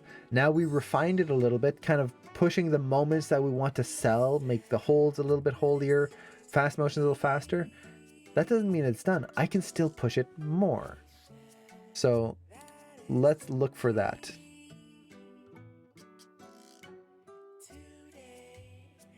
So, let's see. So let's see that punch there at the end. Yeah, that feels better. You really feel that punch, that hold, and then it just slams in. I think I could almost push the hold before the punch, like maybe 2 more frames even.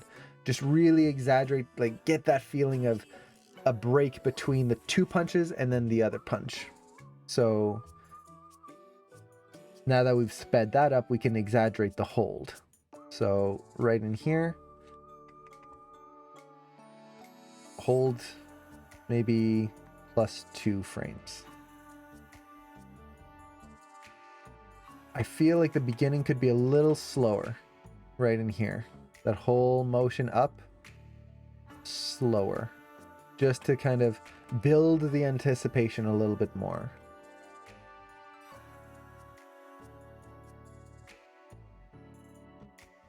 Hits. I feel like the hit just holds a little too much. I would almost want to make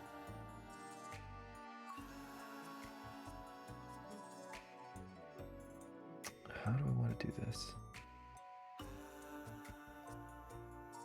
Hits.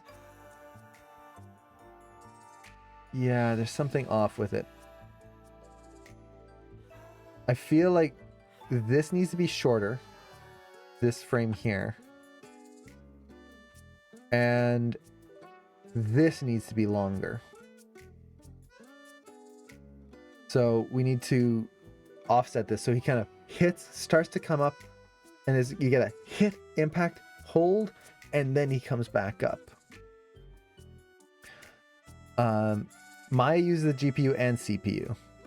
I use both for different things.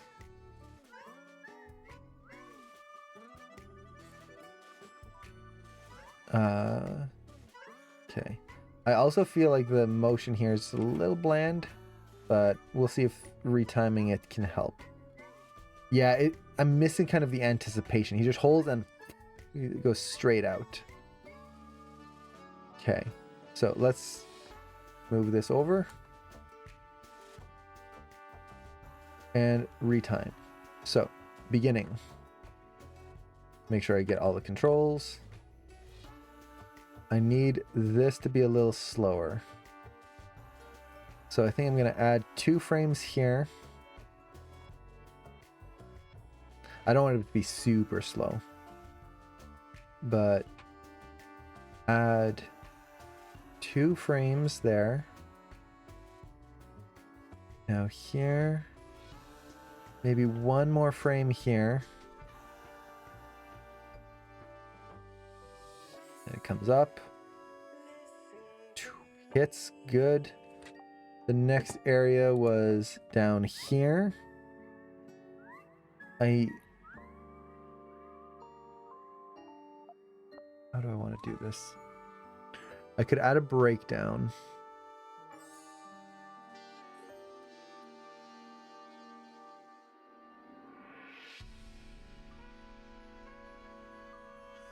Or I can move this frame.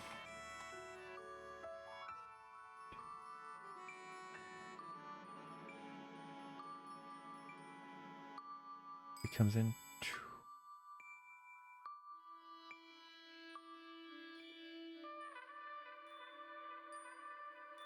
Let's try that. We'll see. So 56. I'm just gonna write a note on my other. Oh, I'll show you this here. So I'm just gonna put a note here. 56. Double check. It's always good to write down things. So I just want to see how that feels compared to the other. And then we had that one longer, and then we want to hold this frame here.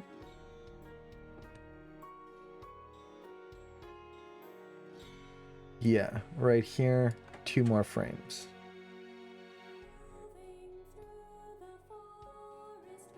So add.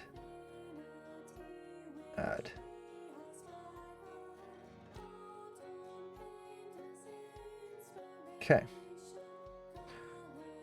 Let's see. This is part of the retiming process.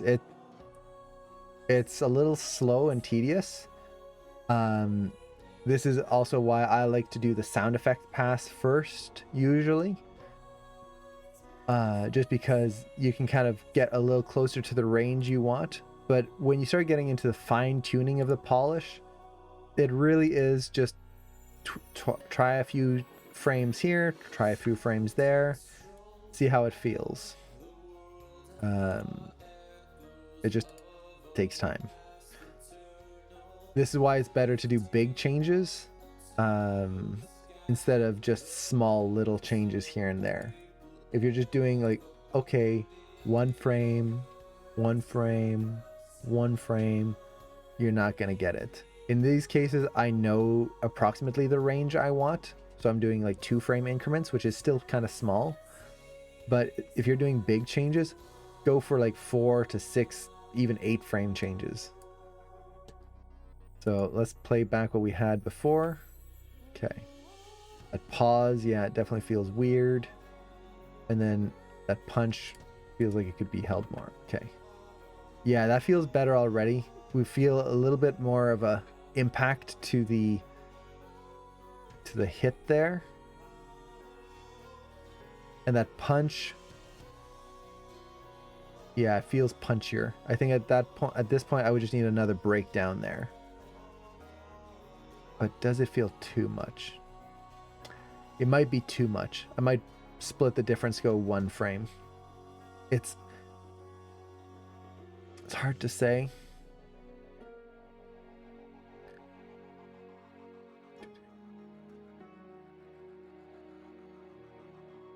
Yeah, we'll keep it for now. See how our breakdown works. I might shorten it 1 frame. Okay. And then I think what I need to do is shorten all of this. So this is too long right here. 6 frames. I'm gonna tone this down to 4.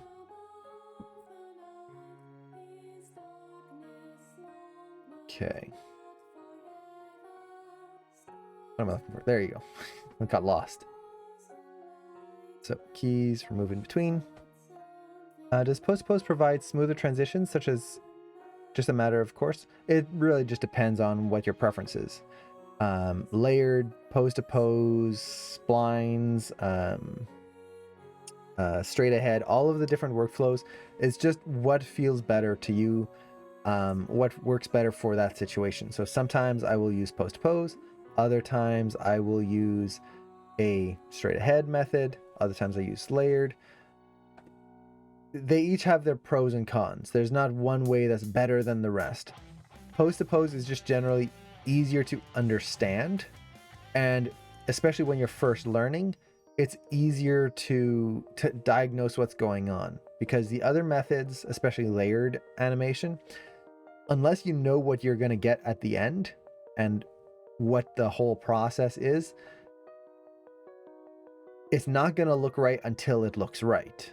The poses are going to look broken, the animation is going to look weird. If you don't know what you want to get in the end, or if you don't know what you're doing, it's never going to end up looking right. So you have to have that understanding of it first. With post-to-pose, you can make sure that a pose looks good. When you had 2 poses, you make sure that they look good together. When you had a breakdown, you can make sure that that breakdown works and flows well between the 2. So as an animator, we can always kind of double check, make sure that things are working. And I missed a key right here. So I retimed things and I didn't have my FK foot selected. So always the tricky part of retiming. So you'll see how I've got all these keys.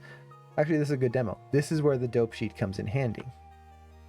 So I can select my FK foot here.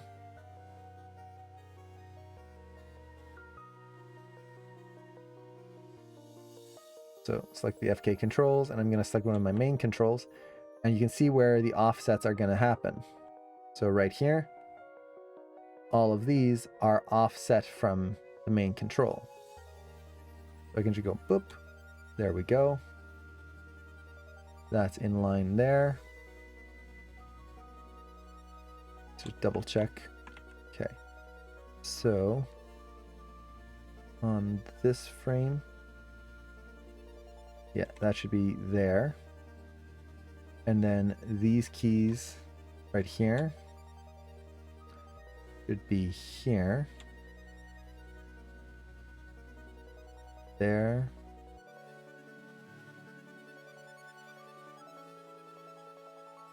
And did I miss something?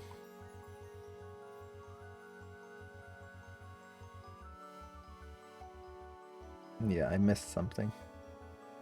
But you can use this to reline up your keys. So, see, the gray squares in the dope sheet are what? The gray squares, let's double check,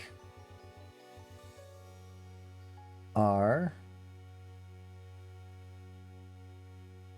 the timeline, that's what I want. I believe the gray squares, if I remember correctly, is keys that have no change, if I remember correctly. So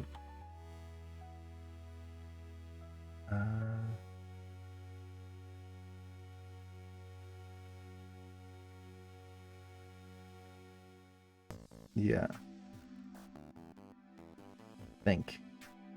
forget. I don't use a dope sheet that often, honestly.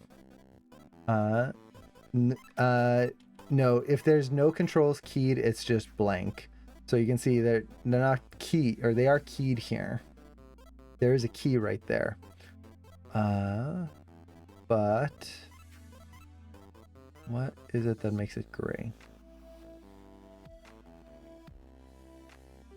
I forget.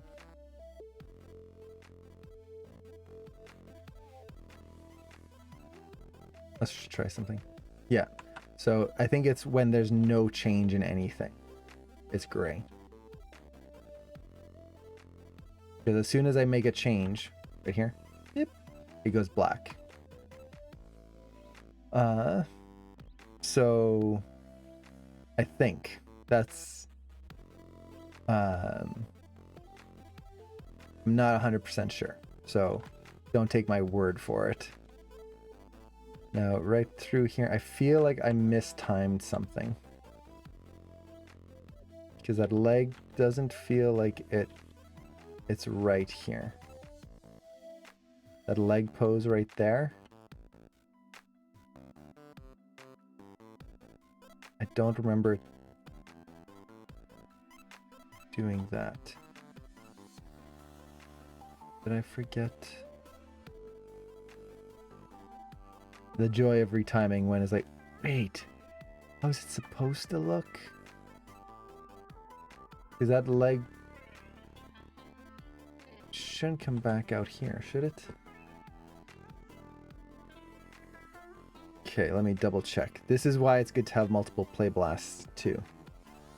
So I can just go back a few versions. And look at when the leg kicks out. So the leg kicks out. Yeah, see how it keeps going forward here? And then it kicks out like there. Right there as the body comes down. Whereas here, the leg goes back right there.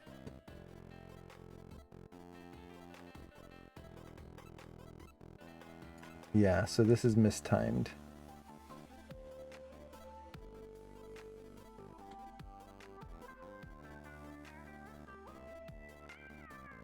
Okay. So... Did I accidentally delete all my keys? Yeah. Don't do that. I accidentally deleted all the keys on my leg there. Okay. So right here, the leg FK, knee ankle ball.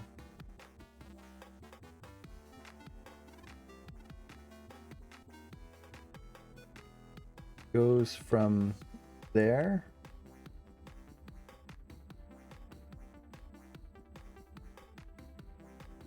and then forward there.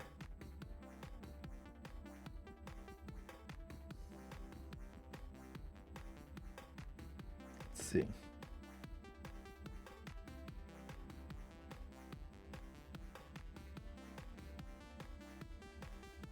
Okay. I can see that I've got an extra key in here. I'm just trying to figure out where it came from. Let me actually select maybe the IK foot. That might give us an idea.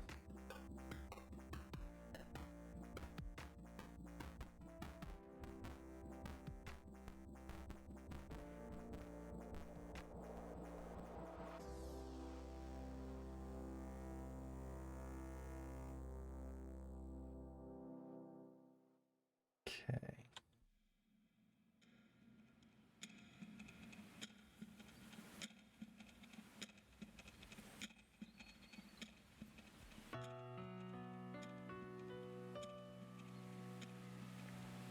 Yeah, I think that's better. So as it goes through, it should bend there. So that means this leg position goes here. This goes here. Yeah, I think that's right. So he punches and then the leg kicks out. Let me double check. Punches, kicks out. Yeah.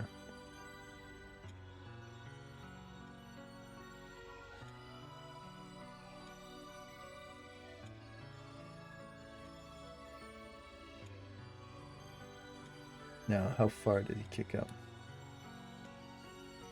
And leg straightens. Yeah, then the leg straightens. Okay, so I've got it now. Aha! everything got offset like by one set of keys. So I can just grab all of these. This is, again, the dope sheet. If you ever mistime something, this can be super helpful. You can also do it in the graph editor. It is possible. The problem with the graph editor is that because all the keys are up and down and all over the place, it can become very tricky to try and keep track of which key is which, and especially with like mistimed animation, it can be a nightmare. So just imagine if we did not have the undo button. Oh, yes. I can't imagine. I don't know how traditional animators did it, as well as like stop motion animators, how they approach animation and not like tear their hair out. It's beyond me. Okay, so we need a few more breakdowns now. We've got it back into working order. So the first breakdown we need is going to be right in here. We've got 5 frames where it's just holding. And actually, I think I wanted to retime that. Or did I already retime it? I forget. I think we were at 6 and then we retimed it to 5. I think I'm gonna retime it. I kind of feel like 4 is gonna be enough. 5 feels too long.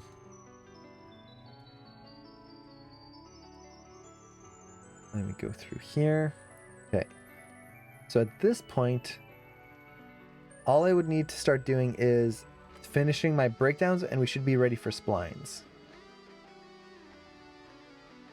So right through here, I feel like these could potentially use a few breakdowns, especially here. As he comes down and then up. Right there, that's a big change that's going on right there. I feel like I could exaggerate that a little bit more, especially the lead and follow. The problem right here is that the leg and the head, see how the head and the leg both kind of move back at the same time? And it's hard to focus on which one we should be looking at. So I might want to put a breakdown there. Let's do that. Now, there's a question here. Before I go into spline, do you block out poses on every 2 frames? No. I pose them out where I need them. So this can sometimes be every 2 frames. Other times it's just... sometimes it's on 1s, sometimes it's on 4s. It's wherever I feel I need a breakdown so that Maya doesn't do weird stuff to my animation.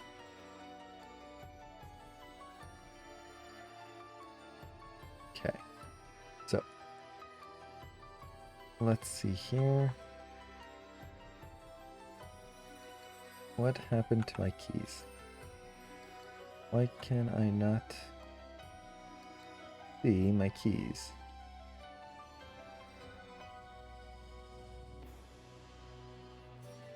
My tangent. Well, can I see the tangents? Weird. I'm not sure what happened there. But for some reason, I can't see the actual key on the curve. I can still select them though, which is the important bit, and move them around, so... must have tweaked something. And Godsblade, hey, how's it going? Let me make sure. Okay, I'm in absolute view.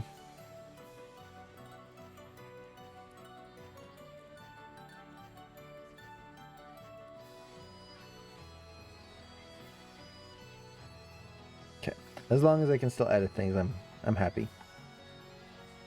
Okay, so we're adding the key on frame 56.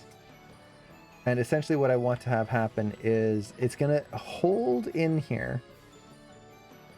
The character is going to kind of start to come up.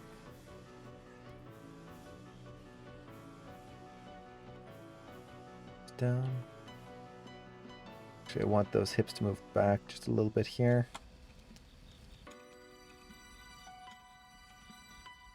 Okay.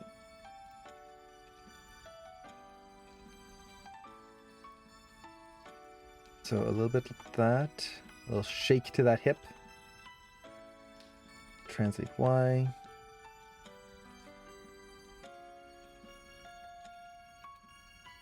He comes down.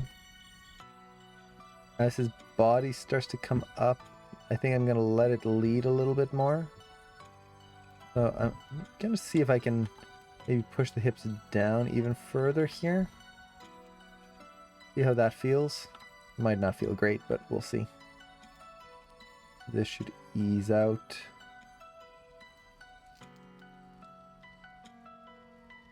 The big thing that I want here is that the leg is going to be leading the action.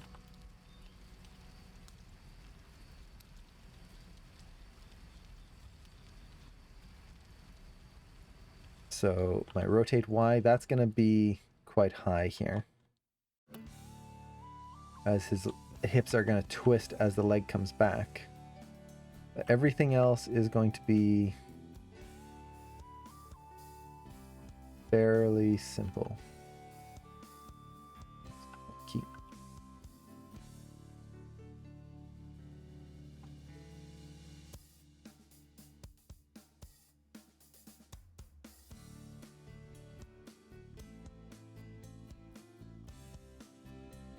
Okay.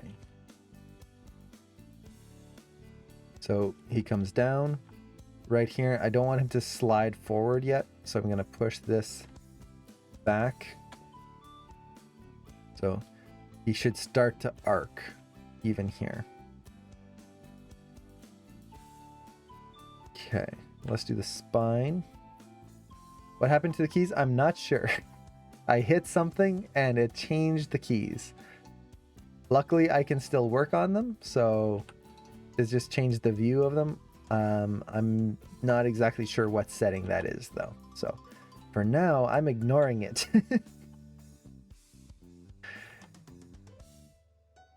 It's the mature way to do. Just ignore it until it goes away. Just go, no, I'm fine. Nothing to see.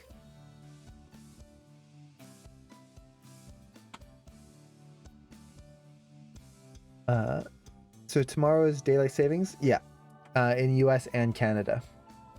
So if anyone has classes or anything that, let's say online classes, and you're in a country that doesn't have that daylight savings, be very aware of that because it will change your class times.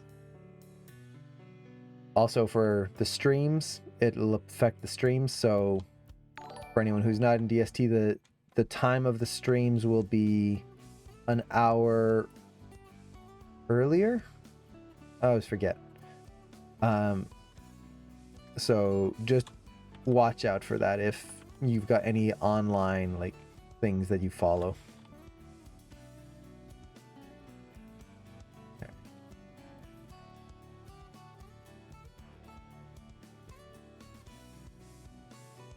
Comes up. So now the head stays down. I think the leg can...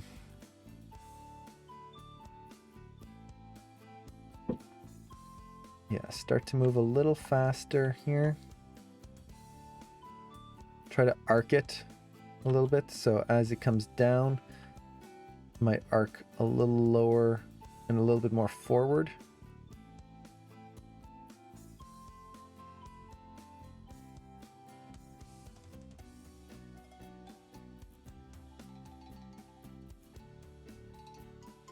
And then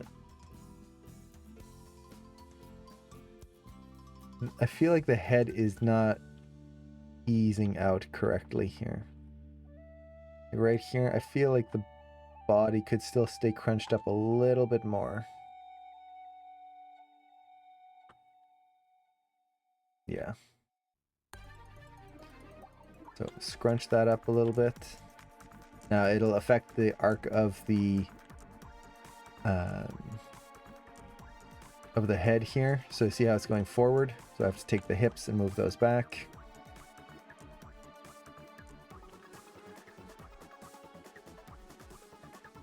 So we get that still moving, just kind of moving backwards throughout, watching the spacing. And then let's start moving the head back just a little bit. Maybe a little bit more twist. And let's kind of throw this back just a little bit more.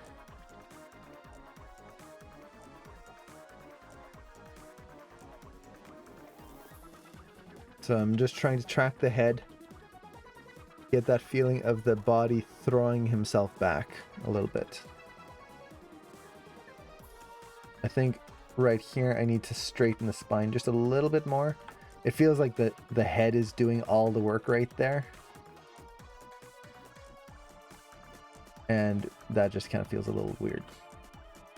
So let's start to straighten that out. That's better.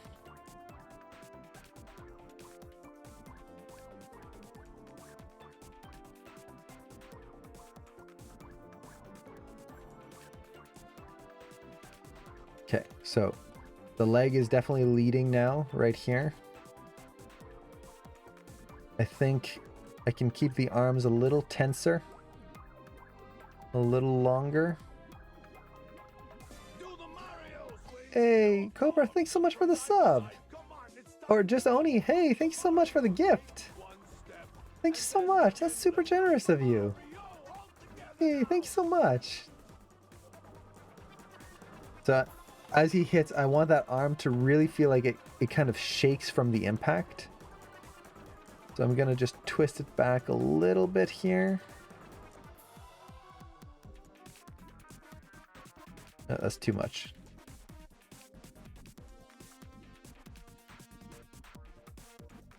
So let's kind of bring it down a little bit. Goes there, there, down. Yeah, it's just a little too much. I want a subtle shake, not a big heavy shake.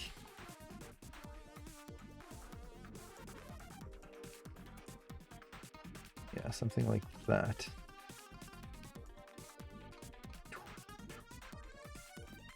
And then shoulder. I think the shoulder is where we're going to feel it more. So the shoulder kind of goes up, then down, and then it starts to come back up.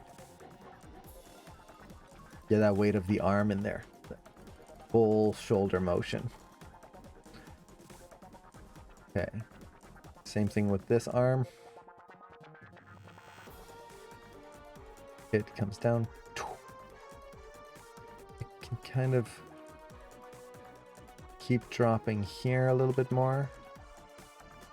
And then here it'll come back up a little bit. Build that shake in there. That's just a little too low.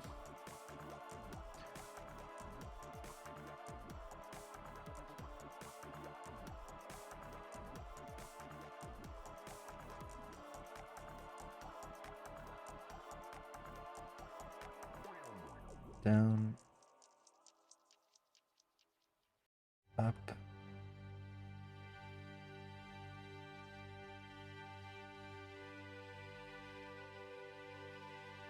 I'm just watching the spacing of the hand.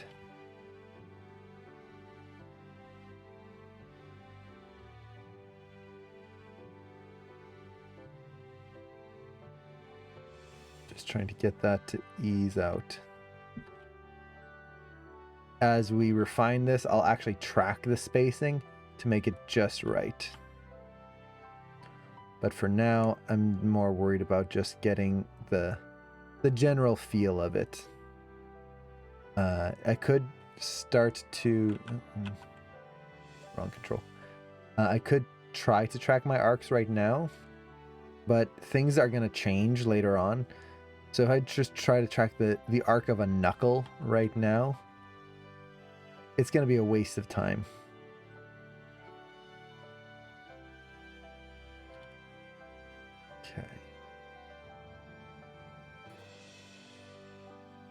So hit. Yeah, I think that works. There's still some things with the hands that need to be tweaked, but that's fine. Now I need a breakdown here. This is a big change, especially in the arms, with no information. Like which arm is leading? Is it both elbows at the same time? Is it the one going up? I don't have any of that information. So as I'm breaking things down, this is the typical thought process is, do I have enough information? If I was to put this in splines, what's Maya going to give me? And in this case, if I go straight into splines there, what's going to end up happening is my keys are just going to be very floaty. Well, I can actually show it right here. So let's set these into linear mode, set a key, put them back into stepped. So if I go straight with what Maya would give me, it would be this. See how it's just boring? Ugh. Both arms are just going up evenly. Everything's just slow and boring. Blech. No, I want to push that. So we're on frame 64. Gotta remember that. The more you add keys, the more it can be tricky to kind of keep track of things. So it's important to write things down. You could even add a bookmark here. So I can just add a bookmark. It's right down in the bottom right. It's behind the camera. Let me actually turn off my camera to show. Right down here, you can hit the bookmark button and it'll just add a bookmark, and I can just put a color. So let's put this as green. Create, and look at that. We've got a little tick mark right there on my timeline. So now I can remember, that's the key I'm working on, versus hoping and like you start doing other things and you get totally distracted. I don't usually add too many bookmarks, but it can be very helpful, especially when you're doing a lot of changes. So one thing here is that the hips are going to definitely go up much higher. Think of the bouncing ball. I want that hang time. So we talked about the pendulum. Now we're going to the bouncing ball. As the hips come back here, they'll probably ease out this way. And the translate X, he is flinging himself back. So we've got this head motion right there. I need to keep that exaggerated.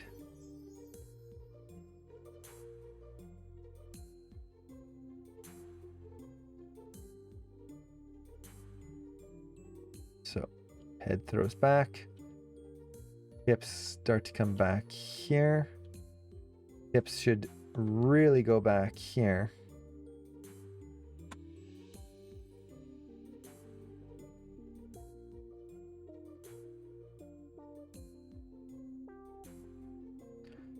And then he should ease in here until the punch. Get that hang time.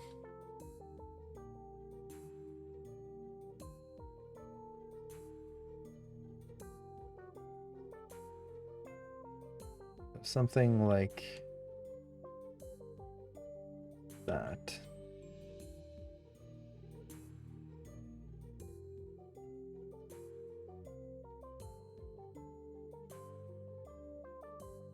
Okay, one thing I'm feeling here, see how the body doesn't change angle right there between these two poses?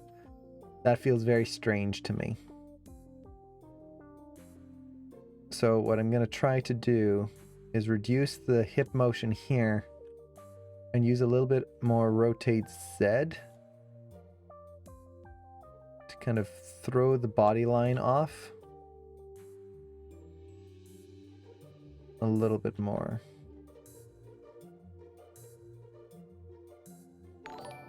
See if we can get a little bit more of kind of a continuation of the body. I don't want the body to just hit and freeze.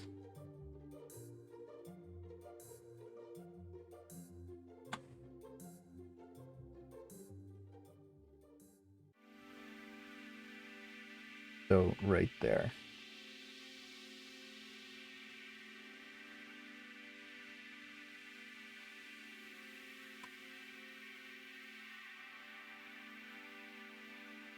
Okay.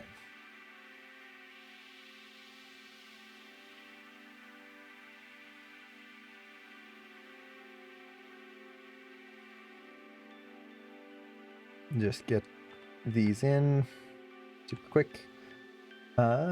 We'll have time for feedback. What time is it? I might. We'll see.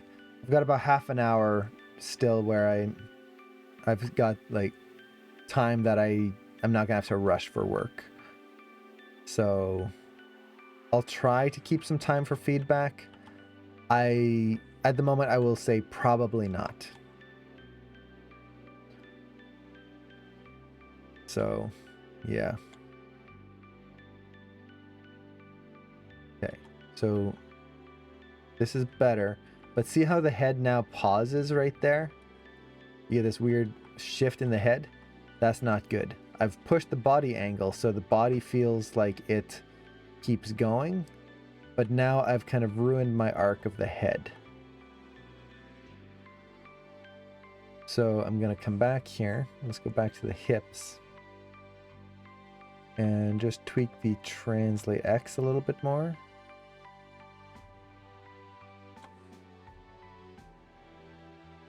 There we go. I can also tweak the neck.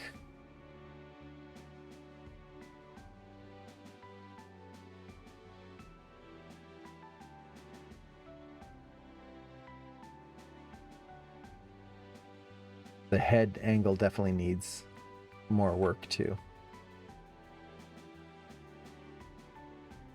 Kicks back and then his head just kind of locks in place.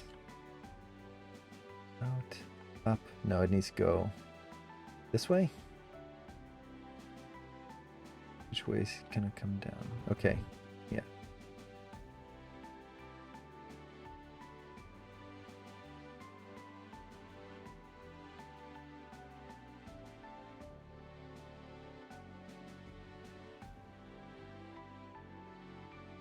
Feeling a little even.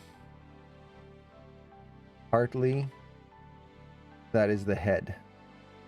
If you kind of watch the head, it's really just not doing very much. And if we watch the neck here, you can really see it's just kind of even. So I'm gonna push a little bit of the arcs of the neck here. It goes back. Here. Should keep going back. Still stay back before it starts to come forward over here.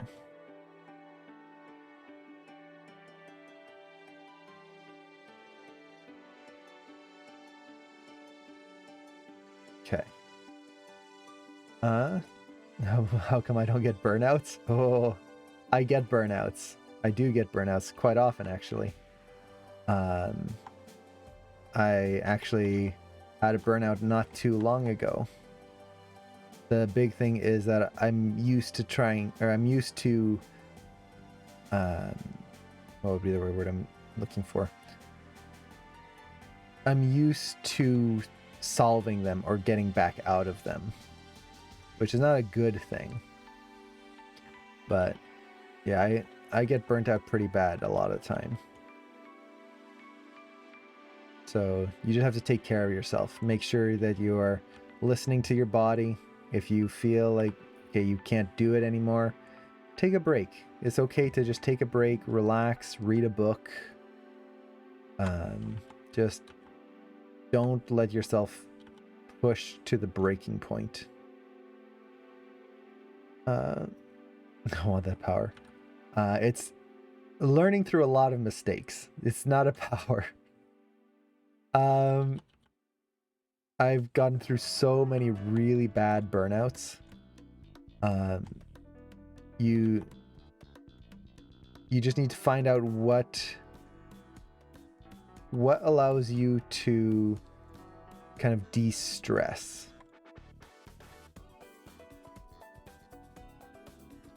What can you do for you that is fun and interesting, and you can just kind of get away from work and the problems of work?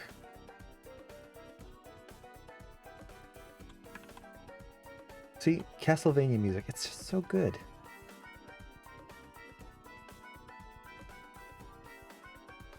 I'm so excited for the new season of Castlevania. There you go. I'm trying to get the feeling that the head is the thing that's kind of like pulling him back right through here.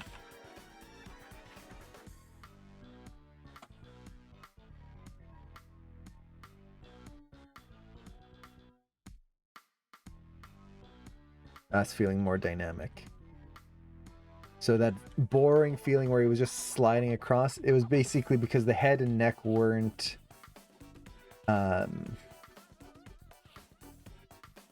how to say it, they weren't working well. The spacing was very even and linear. So by going through here and kind of exaggerating that spacing on those elements, I was able to get it just a little bit more visually interesting.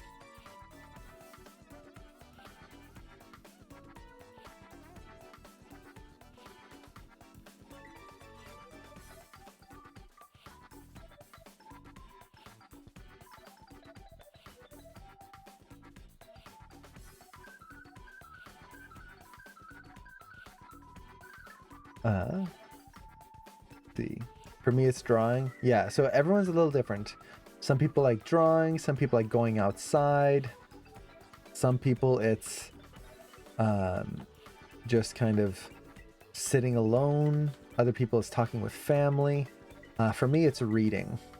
I really like just to, if I start getting stressed or I feel like things are just kind of getting to me a little bit, just sitting down and reading a good book is very nice for me. I really enjoy that.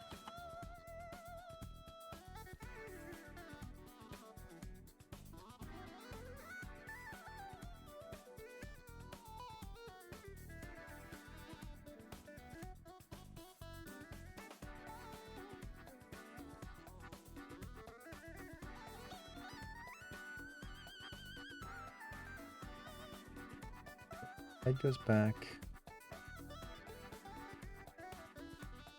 Keeps going back.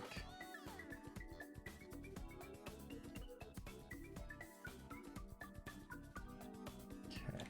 I'm basically playing around right now with the spacing, trying to make sure the hips and the head all work in unison.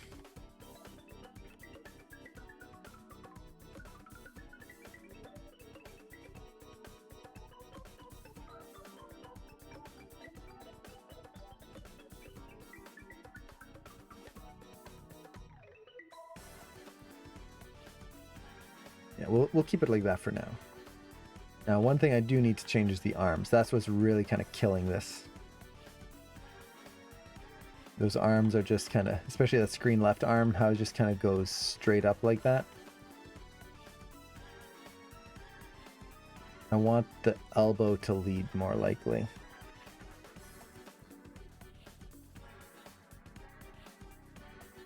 So let's kind of pose this out.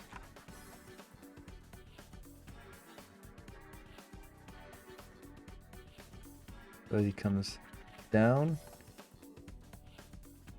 that arm should arc outwards. And let's get a little bit more interesting spacing. This goes up, too far out.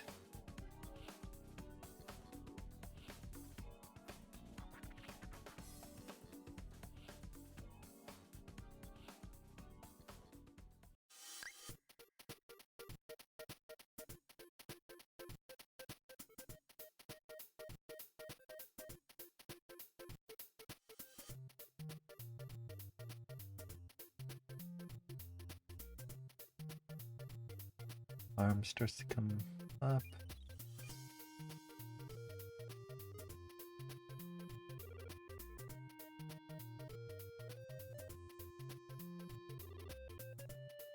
So I'm just watching the screen left arm, trying to get an idea of how I want it to move through the scene. It's arcing in, so I want to arc it out a little bit.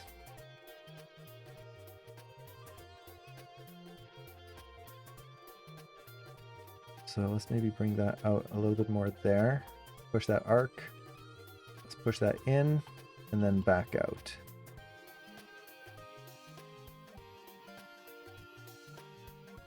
Okay.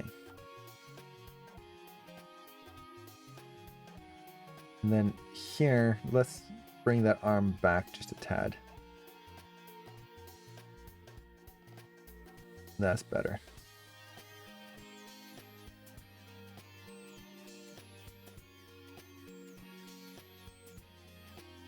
I think I can drag the elbow here just a bit. Just to get a little bit of a spacing difference in the elbow there. And then right here, let's bring that elbow out just a tad. So we can kind of feel it clench in and then back out.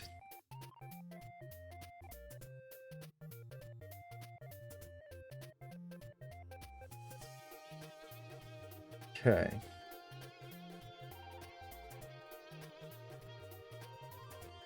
Now this arm. Right now the elbow just kind of flies out. Kind of boring. Let's lead with this one a little bit more. So as he comes up, we get that kind of punch up with that elbow. Boom. And then the rest of the arm follows.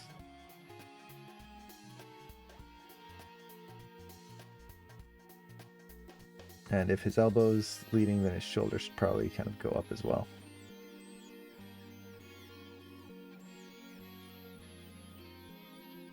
Same thing here.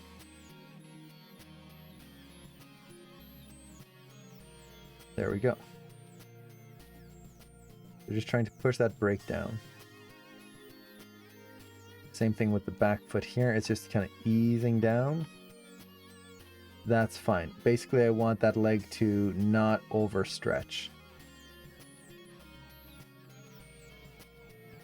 So, like that.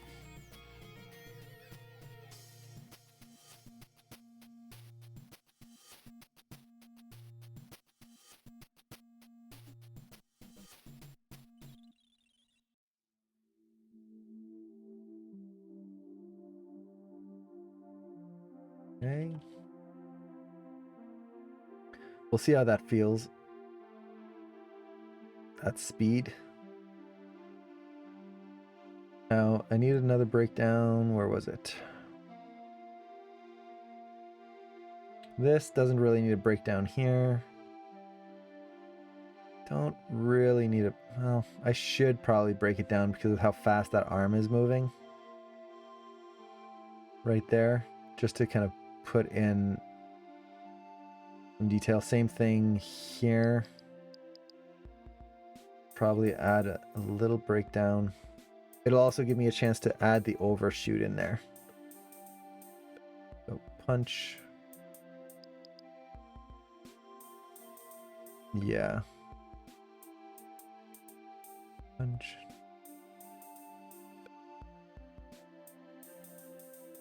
There. So on 80, I probably need a breakdown.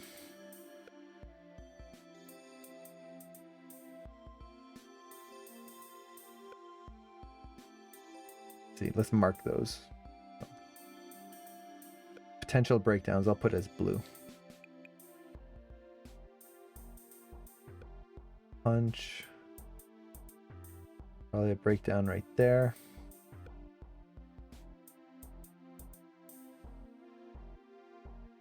This is fine. That's just a nice hold. This is probably fine. Probably need a breakdown here though. This is going to be boring if I don't add a breakdown. So there.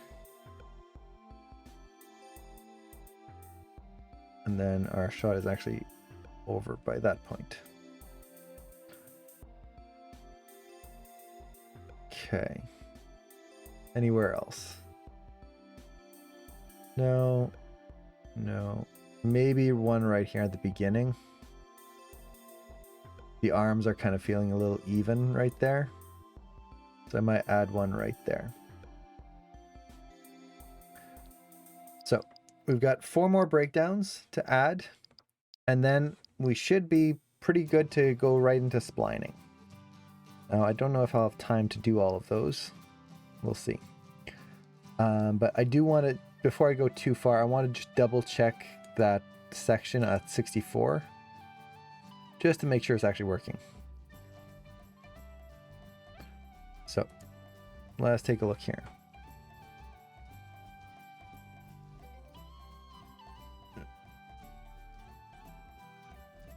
Let's see, playing games is a thing because I think it's less productive than book or drawing. I wouldn't say that. You learn a lot from games in a lot of different ways. Like, if you're interested in game animation, you have to play games to understand how to work it. How does it feel? What makes a good game versus a bad game? So playing games is not a waste of time in comparison to other things. It's really what you do. And if you're enjoying doing it, it's not a waste of time. Yeah, that feels better. Now when he comes out, you feel that head, how it kind of, his head is the thing that's like dragging him back, and you feel that momentum getting pulled back, and it's coming from like the back of his head versus just sliding across. So that was the feeling I was trying to get in there. And now we don't have the leg. See how the leg here kicks down before the body goes down? Whereas if we look at the old version, see how they both go down at the same time? So up and down.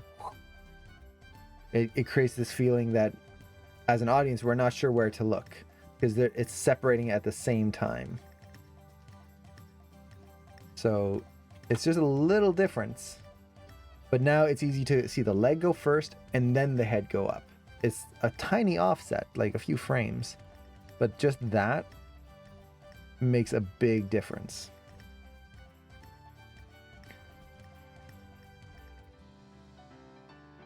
Yeah. I think we've got our timing pretty good. Let's see. What do you do when you need feedbacks on your shots? Who is your go-to person other than Cameron?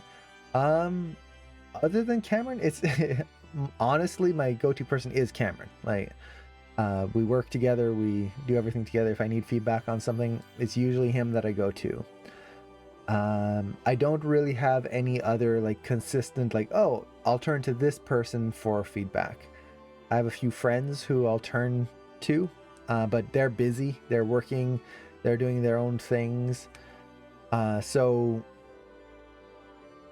there's no one that like I know that's close enough that, or like close enough in terms of like region, or like, well, nowadays you can't even, like, even if you have a next door neighbor, you can't ask them to come and take a look at something. There's not anyone that I know of that's like available, like as, hey, I know you're free, can you take a look at my work? Everyone's really busy, so I never know when I can contact them. So for me, it's Cameron.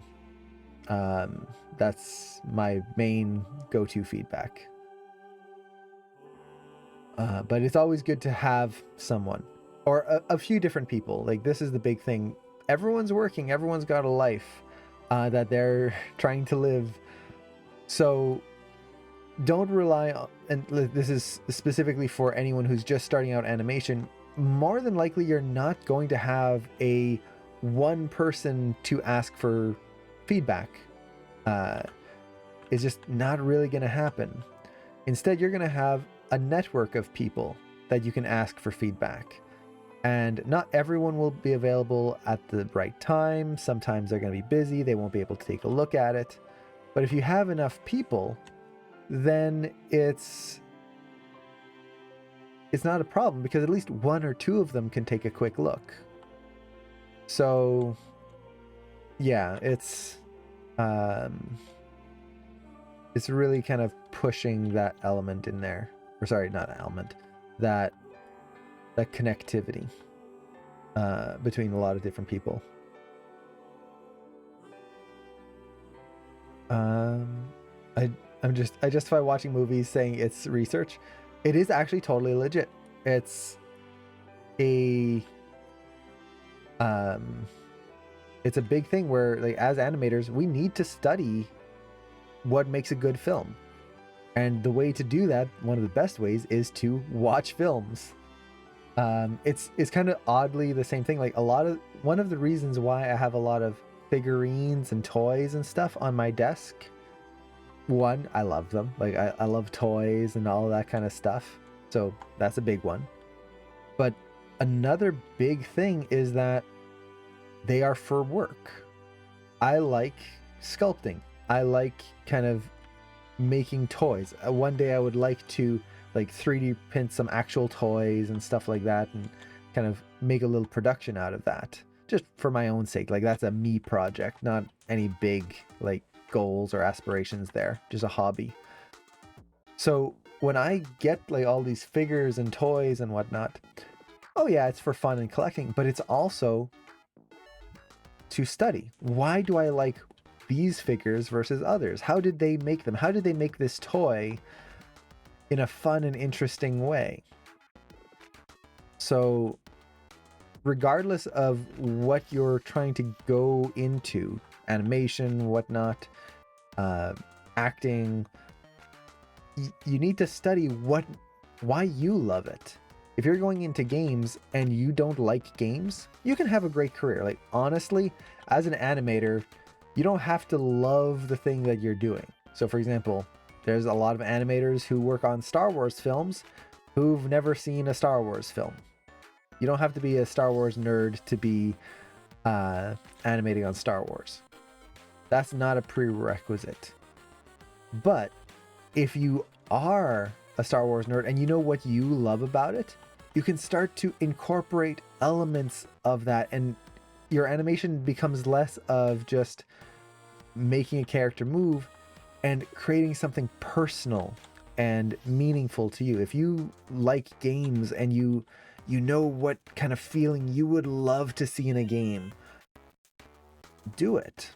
And the other thing that you can learn from doing that, from kind of putting or watching and being a part of media, whatever media it is you can start to learn what don't you see, which is, like, to me, one of the fascinating things, especially as the industry is finally getting more diverse. You're finally getting more women as animators, finally getting more people of color as animators. Finally, it's about time. Suddenly the stories are interesting. Like, we got Soul. Soul is a movie that you wouldn't have seen many years ago because it is so influenced by these people who worked on it, who put in what they didn't see in films before. Spider-Verse is another great example. These are people who are passionate about animation. They've watched a lot of film, and they've noticed what is missing in these films, these new perspectives that weren't there. And that is amazing, because we're getting films that are feeling unique. Like, even after animation is 100 years old, over 100 years old now, and we're still getting films that tell a new... Yeah, Coco was a wonderful experience. Like, they really put effort into capturing the spirit of the people and the beliefs and all of this stuff, versus just going with the cliche, like, afterlife. How many times have we seen the afterlife, death with his sickle kind of thing? No, they went with a totally different aspect. That dog was just fantastic. And the fact that he became the Guardian was so good. Sorry, spoiler alert. I should have said that. Spoiler alert for Coco. But yeah, it's very important that we are a part of media in one way or another. It doesn't mean that you have to be like a cinema snob and, like, watch every film that ever comes out and, like, watch everything. No, like, you need a life and do the things you like. But if you're not watching any media whatsoever, you will have a harder time creating something new, because you won't know what's done. and you won't know what's missing. Oh, Coco, we watched the thing with Coco for me is that we went to watch it at a staff party.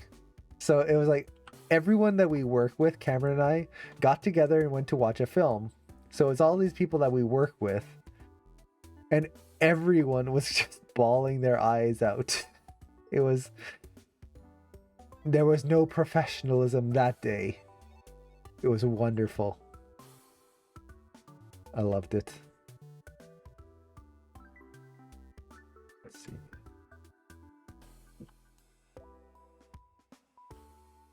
Okay. So right now what I'm doing is I'm just trying to get the shoulders to work here. So I want them to lead right here. I want those shoulders to start coming up faster. So we feel that those shoulders moving there. This foot needs to ease a little bit more.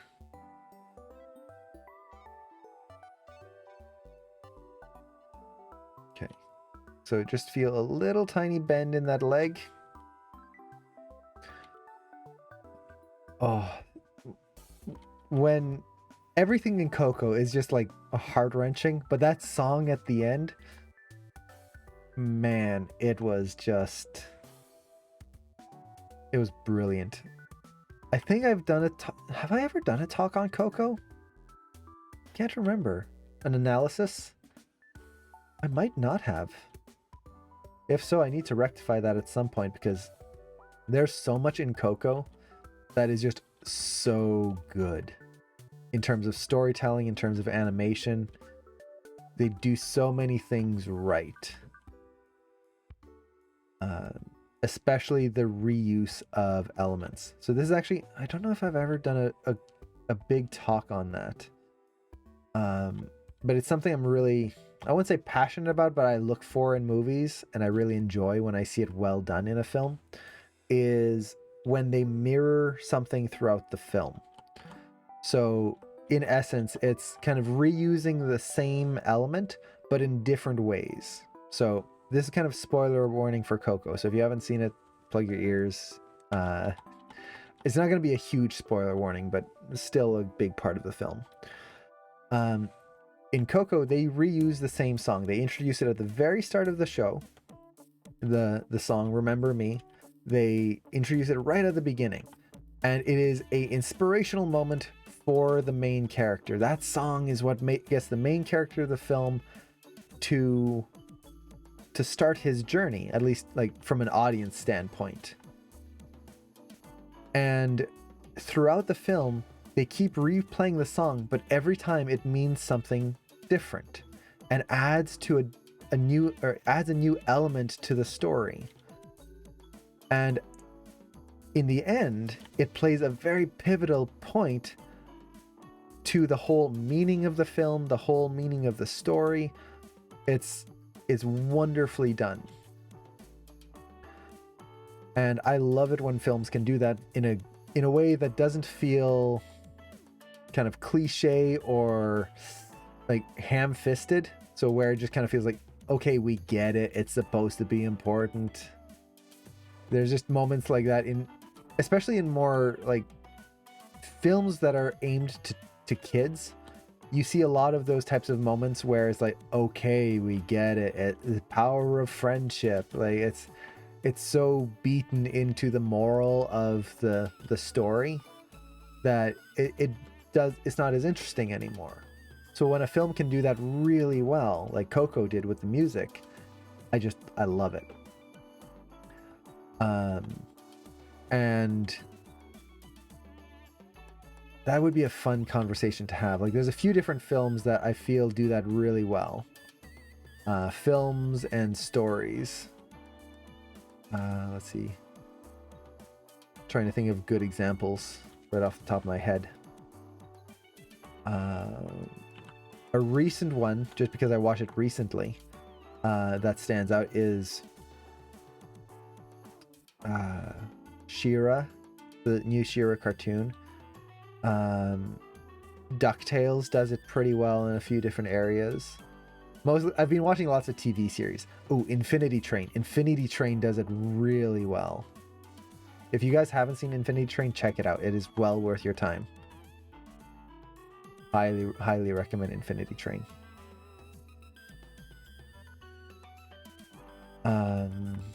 What else? Yeah, there's a few really good ones. I'd have to look up my collection. It threw a few misleading breadcrumbs of meaning to punch you in the feels right. Exactly. That's the other thing. Sometimes you get the moral a little too quickly, and it's just like, okay, I get it. Like, I saw it coming right at the beginning. Like Coco did it so well, where you can kind of guess, especially if you've seen a lot of movies, you can see where it's going, but it's enough kind of twists and turns that it's not exactly what you would guess. See, this year I'm going to challenge myself to finally get good at character sculpting. Nice. That's awesome. Definitely let me know of your progress. I really love character sculpting. I want to do more of it as well this year. Specifically for kind of figurines and toys. Again, I just love that kind of stuff. I grew up with a lot of toys, or I should say a lot of toys. I grew up with like toys were just a big part of my life growing up. I really enjoy the imagination that they can create, and can what's the term I'm looking for? That they can not foster the imagine that they can give to, especially kids, but to anyone really. So I really want to kind of make some figurines and toys and stuff like that at some point.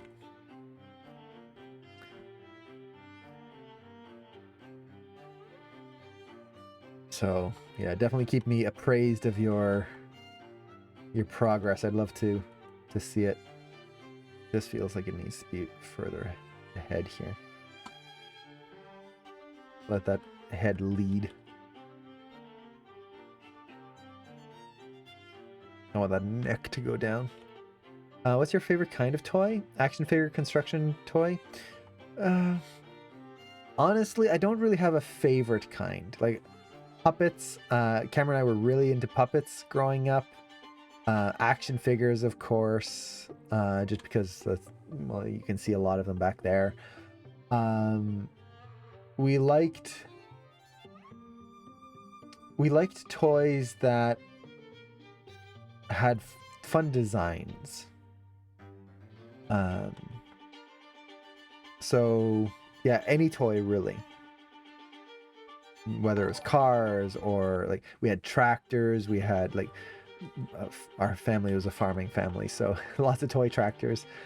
Yeah, just a little bit of everything. I'm trying to. I think if I had to pick like an absolute favorite toy, is probably a couple of puppets we had, Hush Puppy and Hush Puppy and Charlie Horse from Lamb Chop. I cannot say that sentence. Hush Puppy and Charlie Horse from Lamb Chop's Sing Along, a TV show that we used to watch. We just loved those puppets.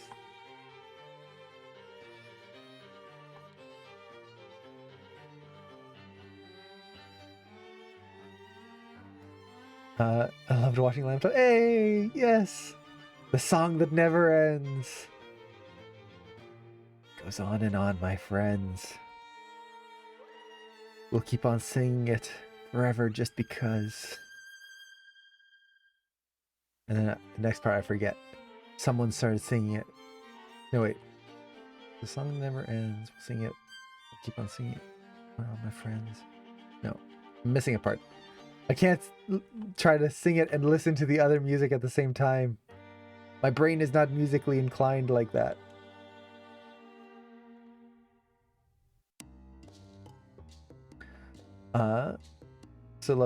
Used to watch the loving art show Pappy, which used to come on after. I don't think I've ever seen that. Cameron and I had Mr. Dress Up growing up. That was it was kind of, if you've ever seen like Mr. Rogers, it was like that, but it was the Canadian version.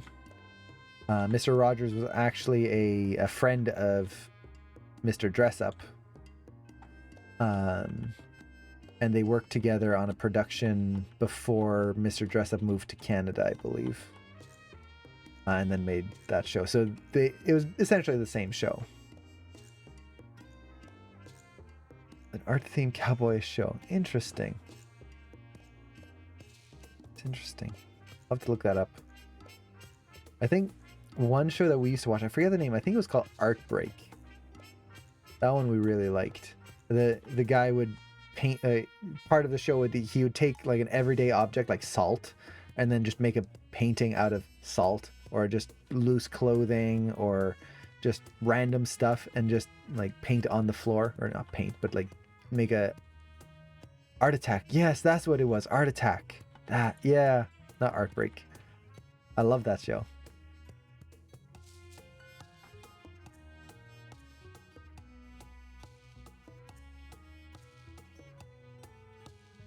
Art Attack was so good. I wonder what that guy's doing now. It'd be interesting to find out.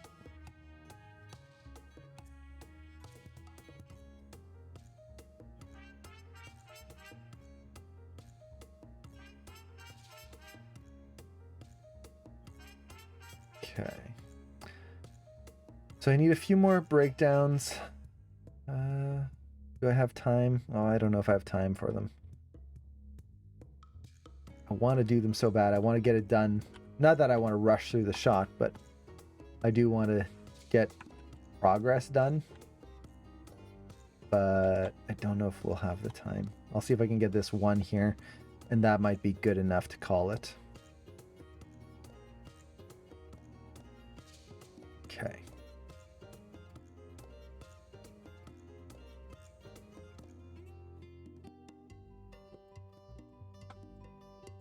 So he's coming back,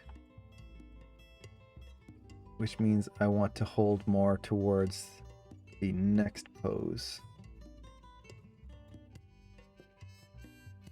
Right in here. So I'm trying to figure out which pose I want to favor as I'm doing this.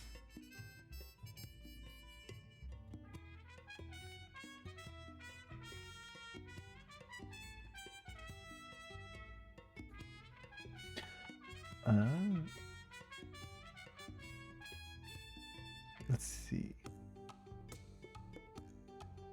Found out the guy from Art Attack. His name is Neil Buchanan. Why does that sound so familiar? Bill Nye, yeah. Bill Nye was a huge part. Beekman's World. I don't know if Cameron and I ever watched Beekman's World. I know about it, but I don't know if we actually watched any of it.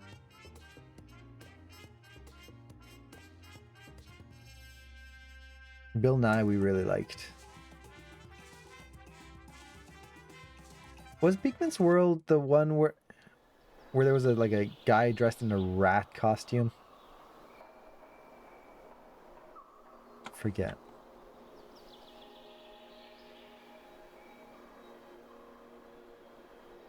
That's not okay. Yeah, so we used to watch Beekman's World a little bit. I think we might have only seen one or two or like maybe a few episodes of it. Lester the Rat, yeah. I remember liking Lester. He was just weird in a good way.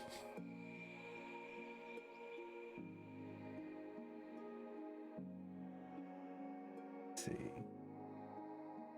Get the spine working.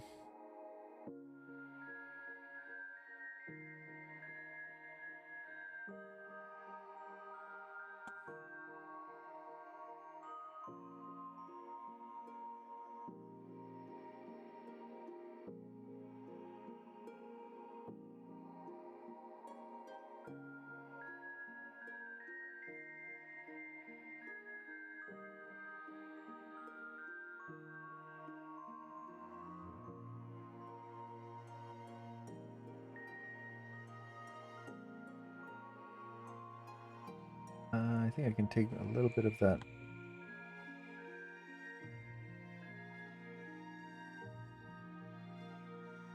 Rotate Y. twist it in.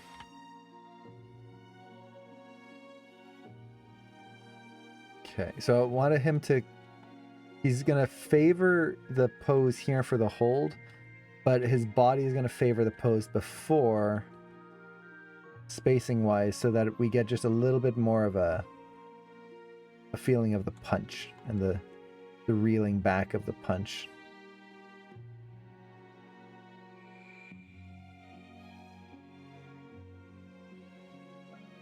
Right through there. I think I can add maybe a little bit more twist.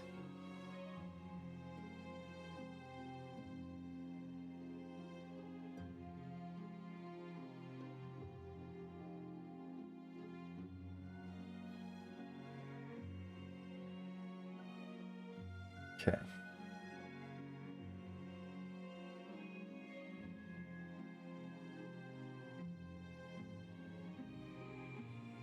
Yeah, something like this. So comes out, and then we get a little bit more motion in there. Yeah, that feels good.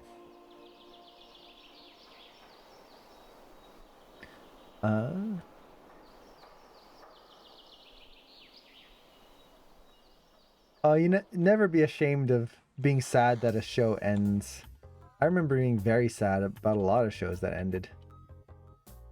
Especially when growing up with something like that, you get attached and kind of feels like a part of, I wouldn't maybe say your family, but it's a part of you. I remember when Mr. Dressup passed away. I still remember where I was and what Cameron and I were doing when we learned about that. And it felt like someone in our family passed away. We never met him, but it was just part of our lives. Dang. The spacing is a little funky right here. So if I look at the head, see how it goes up here, and then it goes down, and then it goes back up.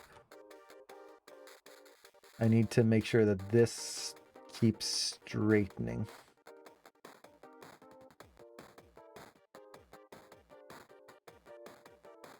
A little bit. Get that height in there. So it goes up, up, up. There we go. G4. Oh, G4. Man, Cameron and I used to watch X play all the time. It was so much fun. What was his name? Adam Sessler? Yeah. And Morgan Webb. We really enjoyed that. That was our go-to for getting like game information and news about what games were coming out, all of that stuff. Oh, that's fantastic. Now we've got the internet, so it's not so bad anymore. But back then, in the days of dial-up, the dark days, it was so nice to have some sort of source to see which games are worth getting. Okay, this arm is definitely going to favor here. It comes in. Oh, too far.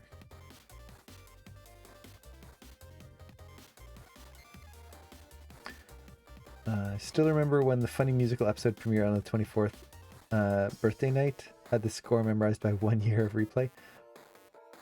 Did we watch the musical one? I'll have to look for that. I hope it's online somewhere.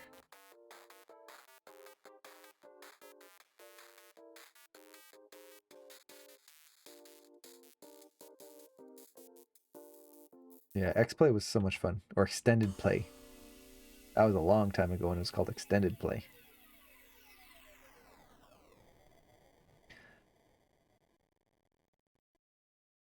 Yeah, I'll definitely have to check it out again. I think we might have seen it, but I don't remember 100%. And that just means it's worth rewatching anyway. Like if I don't remember it, gotta rewatch it. Okay, this arm here is going to hold a little longer.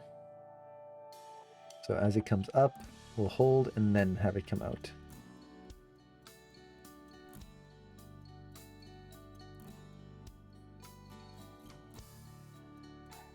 So this is what's going to make the breakdowns interesting, is really trying to push the lead and follow. How one arm moves a lot, the other arm moves a little, and then you get that kind of breakup in motion.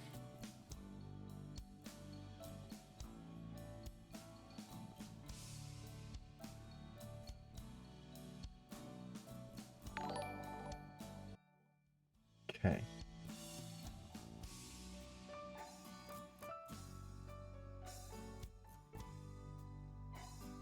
Comes down. I think I can maybe start twisting the arm as well, just a little bit more here. Just get that elbow to feel like it's going to start to come out. And then I think I can drag the head back just a little bit here. So we kind of get that feeling that it's going to snap out a little bit more. There we go.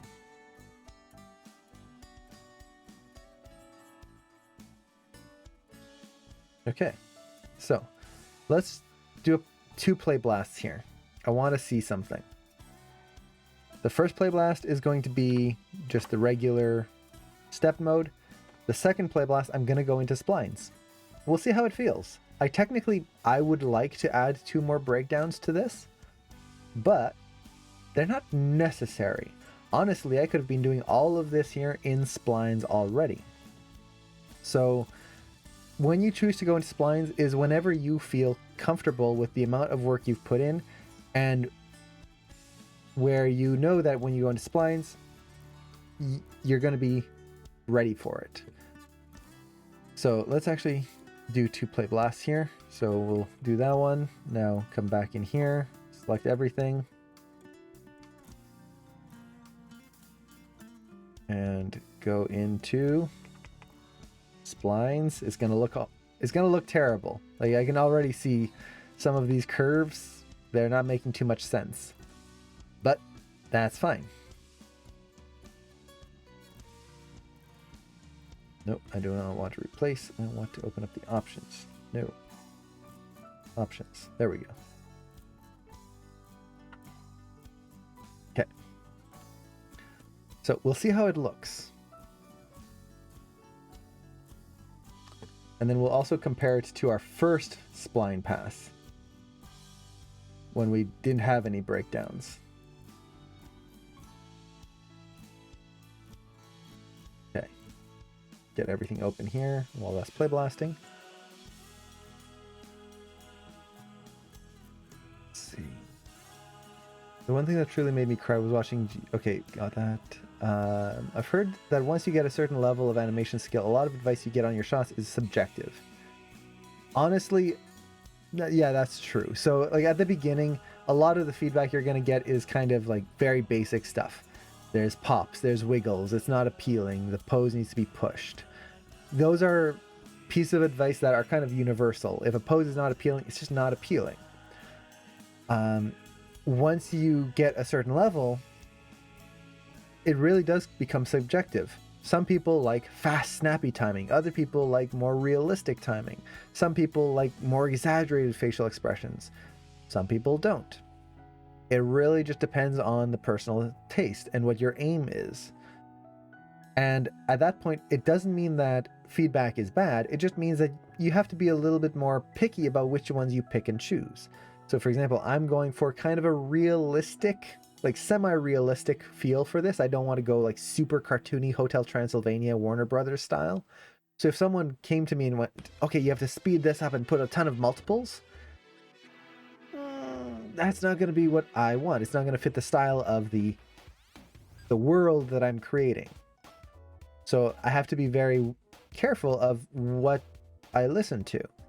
And that goes for anything. It becomes subjective. It doesn't mean that their input is bad in any way. It just means that we have to take it with a grain of salt and look for the heart of it. So for example, if someone goes, oh, this pose, it needs to be really like exaggerated, like the line of action should be, oops, I don't want to do that. Let's draw it out here. So you should push the line of action so it's like way out here and the body is just like super pushed. Well, it's not bad advice because it's advice, but it might not fit the style of what I'm aiming for. But I can go to the heart of the matter. Why are they suggesting this in the first place? Maybe my line of action could actually just be pushed in general. Like, I look at my line of action now, and it is kind of flat right there. Maybe on my next pass, I can push it. Maybe not nearly as far as they were suggesting, but maybe something like this. And that could be more interesting. So I'm taking their advice, but I'm using elements of it to make my shot better instead of the whole thing. If they're mentioning something, usually there's a reason. It doesn't mean that we have to follow exactly what they say, but we can interpolate and try to use elements to make our shot better. So I would definitely agree, though, that it becomes subjective just because things start to become a little bit more, there's no wrong way. It's just art in general. Let's see. Okay, so let's take a look at our journey so far. So this was our first pass, just the blocking, and this is good. Like, to me, I'm not saying that, oh, look, it's perfect. Wow, mwah, perfect animation. No, there's a lot of things wrong with it. But as a first pass, this is good. It tells us the story. We don't really need much more, and we get the idea. Now, the problem that we had earlier was that we went right into splines with this, and we ended up with an animation like so, which is not bad. Honestly, like, for a first spline pass straight out of first blocking, this is not bad. It didn't explode, so yay. But it's not interesting. The punches feel weak. Everything feels floaty. Everything is just, it's bland. Like, really, this is just, it is bland. So bland. It's not interesting to look at all. So we went through and we added a bunch of breakdowns. Now we've got this. We've retimed it. Yeah, it needs more oomph. Exactly. So we've retimed it, added a little bit of holes in certain areas, pushed the timing, made it so that the breakdowns, you really feel the motion and the arcs that are happening. And suddenly that feels way stronger. And actually, which one was it? Let's look at our first pass before we did the retime. So this was just with breakdowns. And you can see how at the end that those punches are very even. It's just punch, punch, punch, punch. It's literally, you can metronome it. Punch, punch, punch, punch.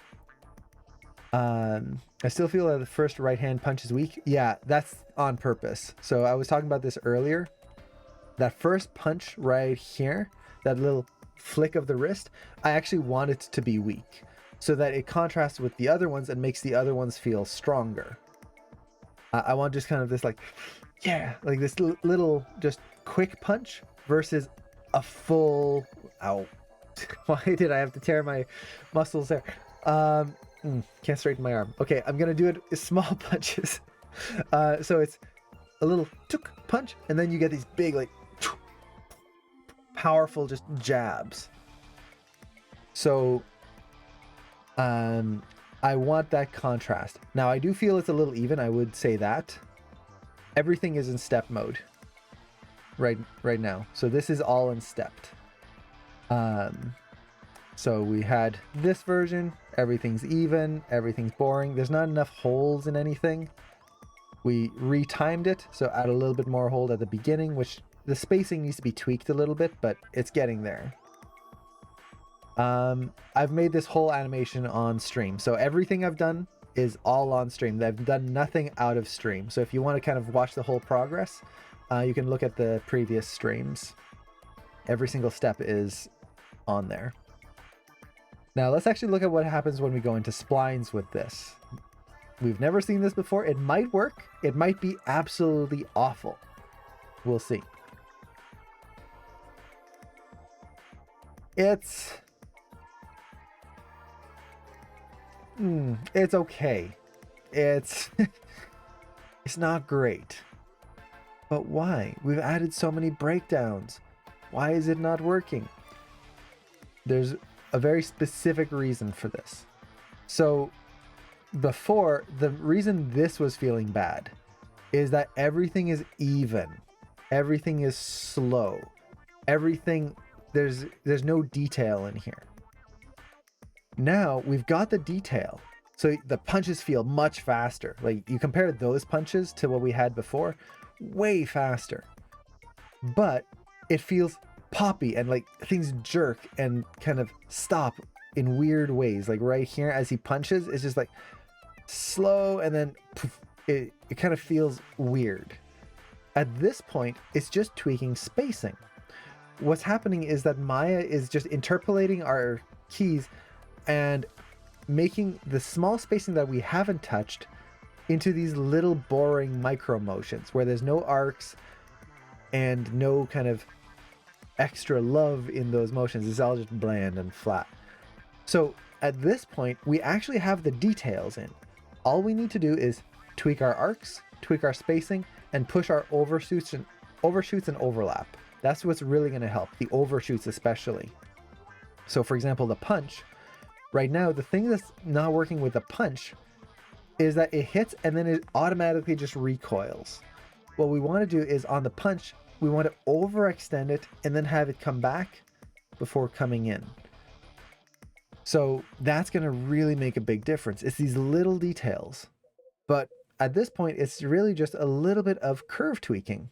So for example, here at the beginning, see how his neck just kind of like, it just kind of goes, it's kind of creepy looking. It makes me think of like a turkey for some reason. It's just like that neck bulge like a frog. It's like, ugh. And it's just like not great. The reason for that is just spacing, which I could tweak in step mode and I could refine my spacing in there. But if I look at the control here, look at my rotate X. See how it's just bleh, just slow and boring right in there? It's kind of even throughout.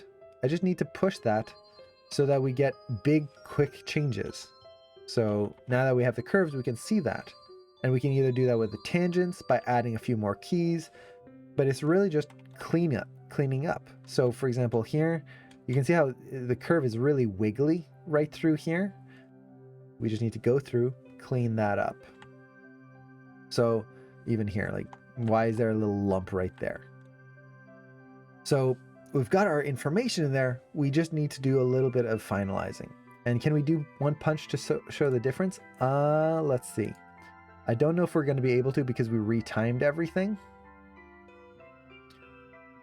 But what would be the best way to do this? I wonder if I can set the range. So on this one, let's just do the whole, like the punch area. You can really see how that punch really feels bad. It just kind of goes straight out. So, see, range start right there. And then we'll kind of start at the same area here. And then let's see if this will work. So I want to do a vertical and we'll move this one to B. Okay.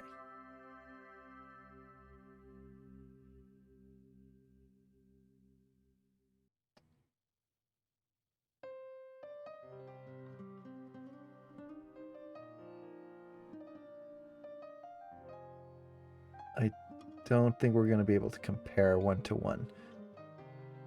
Well, we can actually at least look at it like this. So you can see the difference between the punching. The top one is it feels more like he's just doing a jig or a dance, whereas the other one, we really feel those pops of the punch where it just snaps out. It's like I said, it's definitely not perfect. The spline version, it's poppy and there's like these shoulder motions that are just kind of weird and out of place. All it is cleanup at this point. But let's actually put that one in B. So you can really feel like the punches in there, how those really feel strong and powerful versus this one here where we didn't have enough information. You can feel that difference there. This is all breakdowns, so both of these are in step mode. Without, we're just not getting the information. It's just not there. How is he punching? We don't know. By adding those breakdowns, we really start to feel, oh, this is how he's punching. So breakdowns are important. Breakdowns will really help sell your animations. Would I start with layers now? No. At this point, it's going to be cleanup. At this point, it's going to be going through, taking what we have in splines, and just bring back that appeal first. And we will start adding keys kind of more randomly. So we're no longer going to be worrying about keying everything on every single frame. We're just going to add keys where we need them. And actually, I should save because I haven't saved this whole time.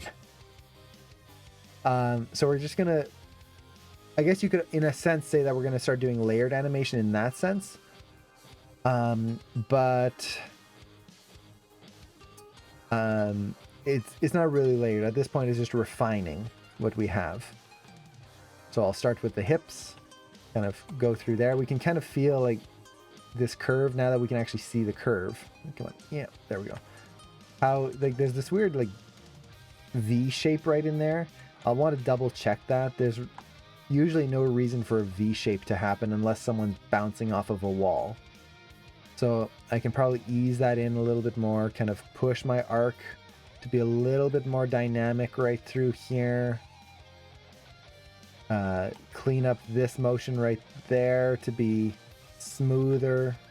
I'm not trying to perfect my arc. That's the big thing. A lot of people, when they start going into splines, we'll talk about this a lot more when we do the spline pass, is they'll see a curve and, oh, there's a weird bump here. Okay, I'll just clean this up. Take all this, boop. Okay, that's much better. It's a nice clean curve. Yay. No. There's a reason why there's these little bumps. So what our job is now is not to clean everything and make it perfect and smooth. It's to go in and figure out, should that area be smooth or should I keep that extra detail? If I just globally smooth things, what we're going to end up with is very similar to that first animation we had, that just super slow and floaty thing. So at this point, it's going through and making conscious choices. I know that my blocking looks good. My stepped mode, it looked good. So I want to capture what made that look good. And usually it's just a few small tweaks. Yeah, I used to do that all the time. When I started learning animation, my thought is, oh, you go into splines and you clean up your curves. And you have to clean them, which means going through and, oh, there's a little wiggle right there. Just clean that out. Oh, there's a little bit of a wiggle right there. Clean that. And I would go through and clean my curves to the point that my animation just sucked. It was terrible. We're not doing that. We are we're still thinking through our animation. Why is this happening? Do we need it to happen? How can we improve it? So that's going to be the goal for probably tomorrow. We'll see. I might do a facial pass. It depends on how much I feel like I want to get on this animation. It's not going to be a big facial pass. It's just going to be a little eyebrow stuff and kind of push the scrunch of the face as he comes down. Just layer in some stuff. We'll see. I might do some hand stuff, but those are all kind of bigger topics. And since this is more just a test, I don't want to spend a lot of time just doing these things that won't really show too much. But we'll see. And what will I make after this? I'm not sure yet. It'll depend on how much time I have. And what I'll have time to do. I would like to do a big shot, like an actual shot, something that has dialogue and voice and like acting choices and a whole bunch of like just a proper shot, not just a small test. I've been wanting to do that for a while, but it really just depends on my time. So we'll see.